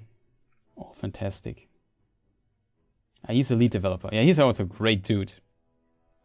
He's also doing lore videos from time to time. Stumbled into those two when I also started my first videos, but I think he did it even far before me. So shoutouts to Arahir. Sometimes it's very hard to remember names for me though. It's just full of other names.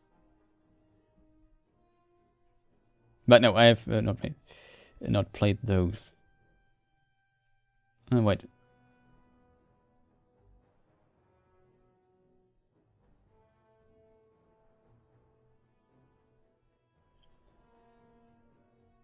Yeah, it's hard to summarize the Silmarillion. That is totally true. So let's see if we have. Yeah, the world is created basically from the angels with God making together music. And then God made this music become real, and that is the world that we know from the Tolkien universe. If the Witch King had a ring of power, how come he could be killed by a woman? That's actually the ring of power does not make you indestructible or immortal or anything. The ring of power transforms you into a servant of Sauron. That's what it does. That's its main purpose. But you are not indestructible. And he did.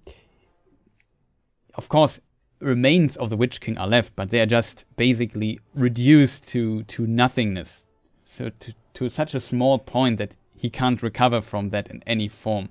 And he's also only a man that was transformed still. And for him, that is a terrible fate to being diminished like this and not being summoned to the halls of Mandos. But yeah, of course, they are not easily killed, but it's not impossible to kill them. And that is exactly what happened. He got stabbed by one of the barrow blades, as somebody I think here pointed out. And this basically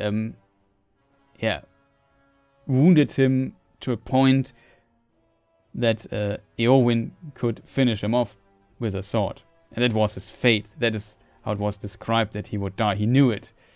Maybe he knew it. Glorfindel was actually the one who who made the prophecy for this. It's kind of fascinating, but yeah, they're not undone. Sauron, on the other side, that's different compared to the Rings of Power. For the One Ring, a part of Sauron is in the One Ring. So as long as the One Ring is there, a part of Sauron will also be there. And that is how this ring works. But the Witch King, that's a bit different. Of course, the Witch King is bound to the ring and to Sauron himself. So when Sauron is not there anymore, also what holds together the Witch King will also be undone. I don't know actually if only enchanted weapons can kill the Witch King. But let's say enchanted weapons help kill the Witch King.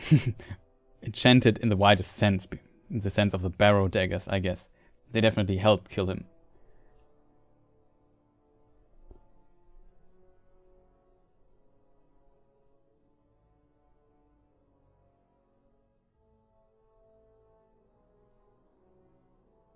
Exactly. It was said, his doom is far off, and not by the hand of men shall he fall. That is, I think, the prophecy. Would have to look this up to quote this correctly. He says this to the last king of Gondor, by the way, Eärnur, who wanted to fight this guy.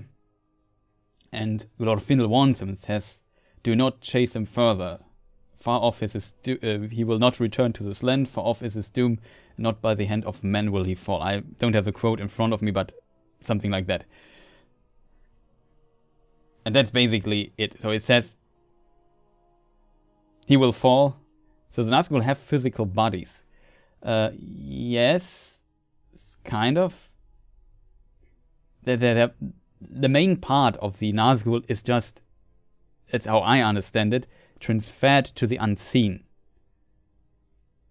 So the world in Tolkien's world has a seen and an unseen part. The seen part is usually, let's say, the physical world. The unseen part is another aspect of that, but it can't be seen by most.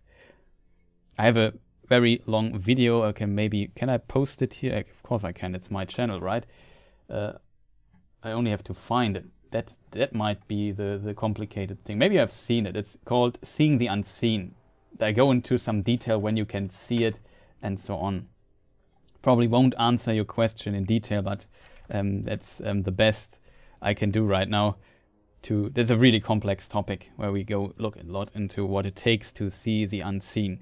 And yeah, a big part of him is just transferred to the unseen.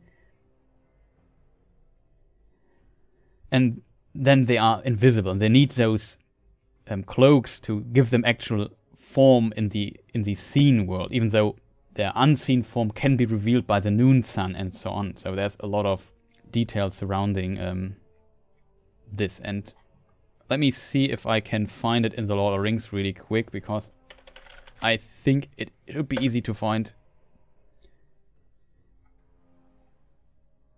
There it is. No other blade, not though mightier hands had wielded it, would have dealt that foe a wound so bitter, cleaving the undead flesh, breaking the spell that knit his unseen sinews to his will. That is from The Lord of the Rings, the Battle of the Pelennor Fields. And yeah, that basically answers this quite well, I think. So it seems we can read about undead flesh. That can of course mean anything. It could be like ghost flesh. Like what exactly this means, we don't know. But you could understand it that yes, there might be a physical component to him left, because this is very graphical. It also talks about the unseen sinews, etc., and so on. So yeah, so there seems to be an aspect. This aspect was damaged, and then he could be finished off maybe with a normal sword. That's how I read this. But like when Frodo puts on the One Ring, people can't see or only see his shadow. He still has a shadow, but people can't see him directly. Same with Bilbo. And so there is some component left in the physical world, but mostly it's just moved to the unseen all of a sudden. So that's how I imagine it for Race 2. Maybe still with some differences and dark magic going on, but I think you know what I mean. Yeah, these blades were forged probably in the war against Angmar, so against the Witch King of Angmar and the Nazgul. So it makes sense that the High Lords of Cardolan have weapons to maybe face a Nazgul and be terrible weapons to wield against those terrible foes. And that is why this might have been worked.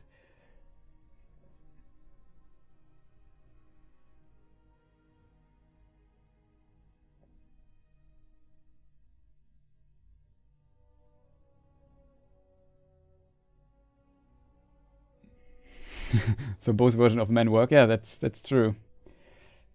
No, the Hobbit didn't kill him. He just wounded him. The prophecy does not say the Witch King will never get wounded again. He just says he will not fall by the hands of men. And he probably would have not foreseen this unusual combo that he had to face there, to be honest. Yeah, exactly. That's also what basically the video says. Elves that have been to Valinor, in my opinion, also seen the two trees of Valinor, can see the unseen, with maybe some exceptions. It is possible that if you own the one of the Elven Rings of Power, you could also see the unseen.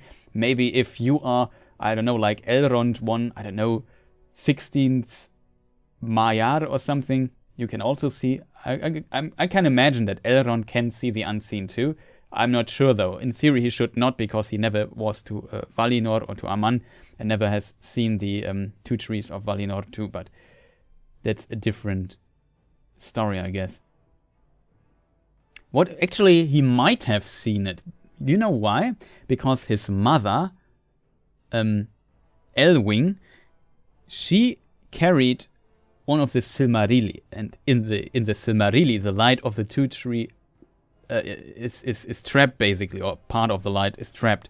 So he, as a child, might have seen the Silmaril that his mother had, and maybe through this, he might have some vision. I don't know. You can definitely bend this, but we might discuss this next video. Now that I think about it.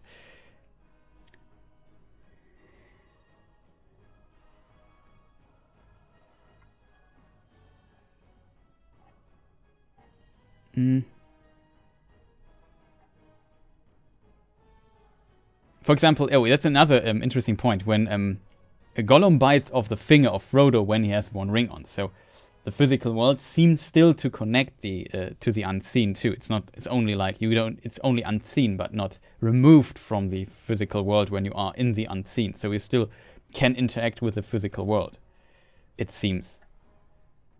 The only one where it might be different are Ainur, because Gandalf says to the to Aragorn and the one earring, Aragorn and Gimli and Legolas, that they don't possess weapons to even hurt him. You can interpret this in different ways, because, of course, if he sees them, if he sees somebody attack him, he can use his power as angelic being just to avoid any damage from normal weapons. But yeah, I can't even scratch it.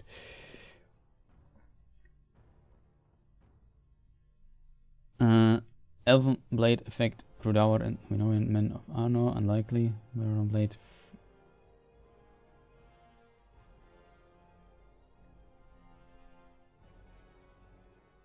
Also saw Glorfindel as appear in the Undying Lens when he was slipping to the... Yeah, that's true. He was also very influenced by one we talked about in the book film series a bit too. I think also in the video I just linked a couple of minutes ago. We also talk about this exact quote, if I remember it correctly.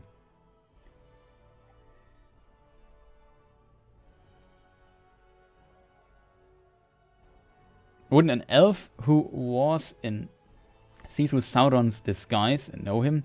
Well, here's the thing. Sauron is a Ainur and he can change his appearance. It is not linked to the unseen necessarily. He just changes his form because the Ainur, the spirit beings, don't necessarily need a physical form. While they are on Arda, and when they entered Arda, they accepted that they're also bound to Arda, to the world, too, at the beginning. You can read this in the Silmarillion. So it makes sense that they take a physical form for this task too. And that's why these physical forms are maybe precious to them and requires them to put some effort creating them, some power into it. Still, they can change this form. Sauron was a master of shapeshifting. He transformed from an ambassador to, actually not in this order. He transformed into a werewolf. He transformed into a bat, into a snake. He transformed into a man, and later he was this weird, terrible to look at abomination that wants to destroy the free peoples of Middle-earth. So that is a lot of transformation going on there for him, and others might be able to do this in some way too. Of course, depends a lot. How this transformation of Ainur works and when they can change their form and how fast and what conditions there are, we don't know. There might be some, at least I don't know about this. Did Gandalf see Bilbo when he put on the ring on his birthday then? Yes, he might have seen him there. He might have seen him there.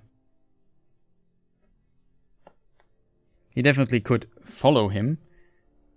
And he also made a flash when he became invisible. So he reacted to it. He was somewhat prepared to it. So Gandalf, in the book, it's this way. Bilbo puts on the one ring and vanishes. And then Gandalf makes a little magic trick. So he gets the blame for him vanishing.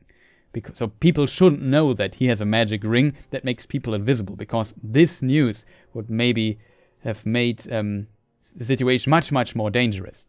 And so he could take the blame himself and keep things hidden from ears who should not hear about somebody using a ring getting invisible, if you know what I mean. But I assume he could definitely see what was going on there, yes. Not sure how much No, he definitely could see him, because in Rivendell we can read that he could definitely see more than... There's some hints that he can see the unseen too. In the Many Meetings chapter, I think it was. Good evening all. Good evening. EJ.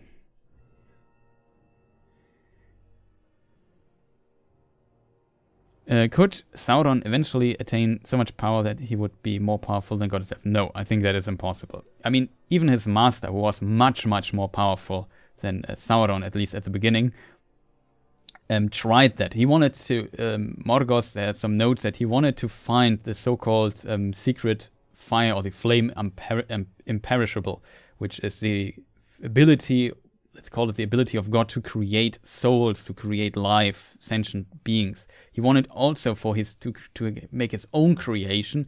Morgoth wanted to have this ability too, but he couldn't find it. I assume it's simply impossible that he can't. And if Morgoth couldn't do it, Sauron couldn't do it either, and in that regard he would never be able in it. I also understand because Tolkien in Morgoth's Ring talks a bit about nihilism. So Morgoth was very nihilistic because he wanted to destroy everything, because it couldn't be his creation, so it should be nobody's creation. He wanted to undo it, not only sabotage it, destroy everything. And he would have even destroyed his own orcs and dragons and whatnot, just to undo everything. Very nihilistic.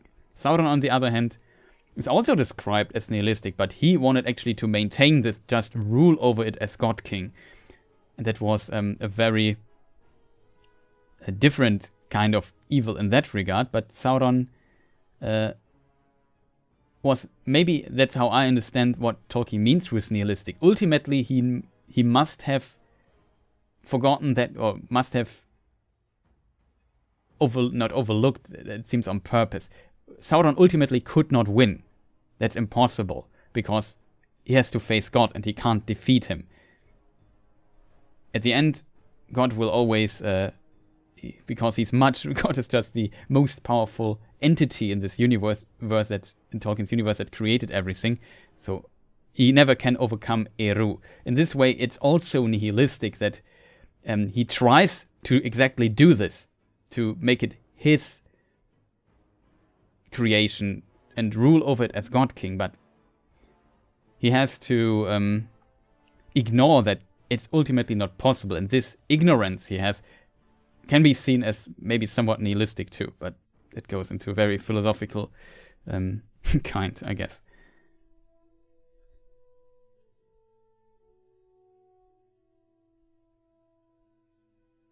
Actually, it was kind of cool. Yeah, he couldn't control the dwarves because their thoughts were hard to fathom. It's true. Also, Tulkas is not a nuanced character, that's probably true. But it's an interesting character. I don't know, I like Tulkas. He's kind of, in my opinion, he's kind of funny. But I can see that people, that you don't like him. Okay, people, so that was a very long live stream. I know there are more questions I maybe should have answered here, which I didn't do. Sorry for that, but I really talked a lot, and I feel like shutting up for a moment is what I really want to do right now. Also, my voice is going away slowly. But that was me constantly talking for 4 hours and 11 minutes or so, plus the no, that's actually included already what I talked before. Whatever it is, really curious how the VOD will look. I have a bad feeling getting claimed because of a little accident happened in the background with the music. And yeah, I don't know. I want to say it's Sauron versus Luthien. Great stream, thanks. Yeah, I hope you people had some fun here. Shoutouts to Gigi or Gigi again for her membership. Much appreciated. And I don't know what is left to say. Some final words. Yeah, next video will coming at the end of the month, I hope. It's done when it's done. Will be maybe a bit longer, maybe in the ballpark of the Glorfindel video. Good night from Denmark. Yeah, good night, my neighbor. Well, nice that you were all here and listened to me talking. I hope you enjoyed the stream. Maybe we can improve this a little bit.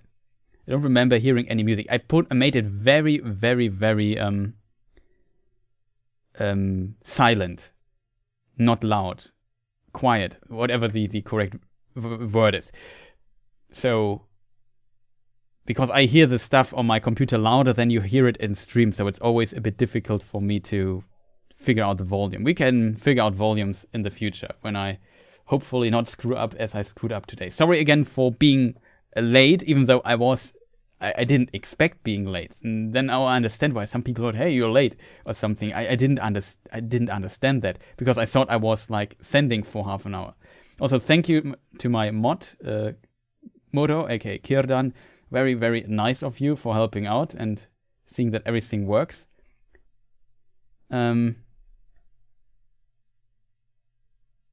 Yeah, thank you. I hope I could answer some questions and people are happy with the answers.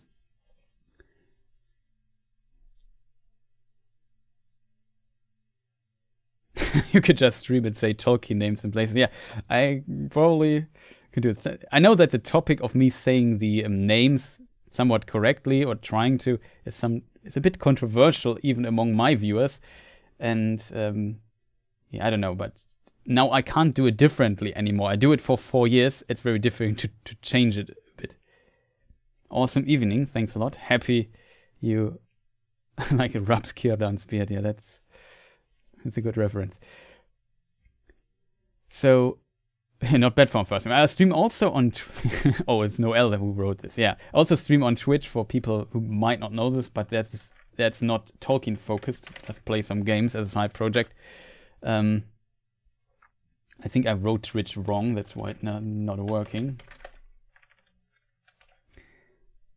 And... did I write it wrong again? Maybe the command simply doesn't work. But I also stream there. You can find the link somewhere. Should be in the description. Ah, there it is. So the Nightbot just takes a moment. Yeah. They also stream, so it's not like my first thing, my first stream ever, but my first Q&A Ask Tolkien questions on my channel stream. So it was definitely. I was definitely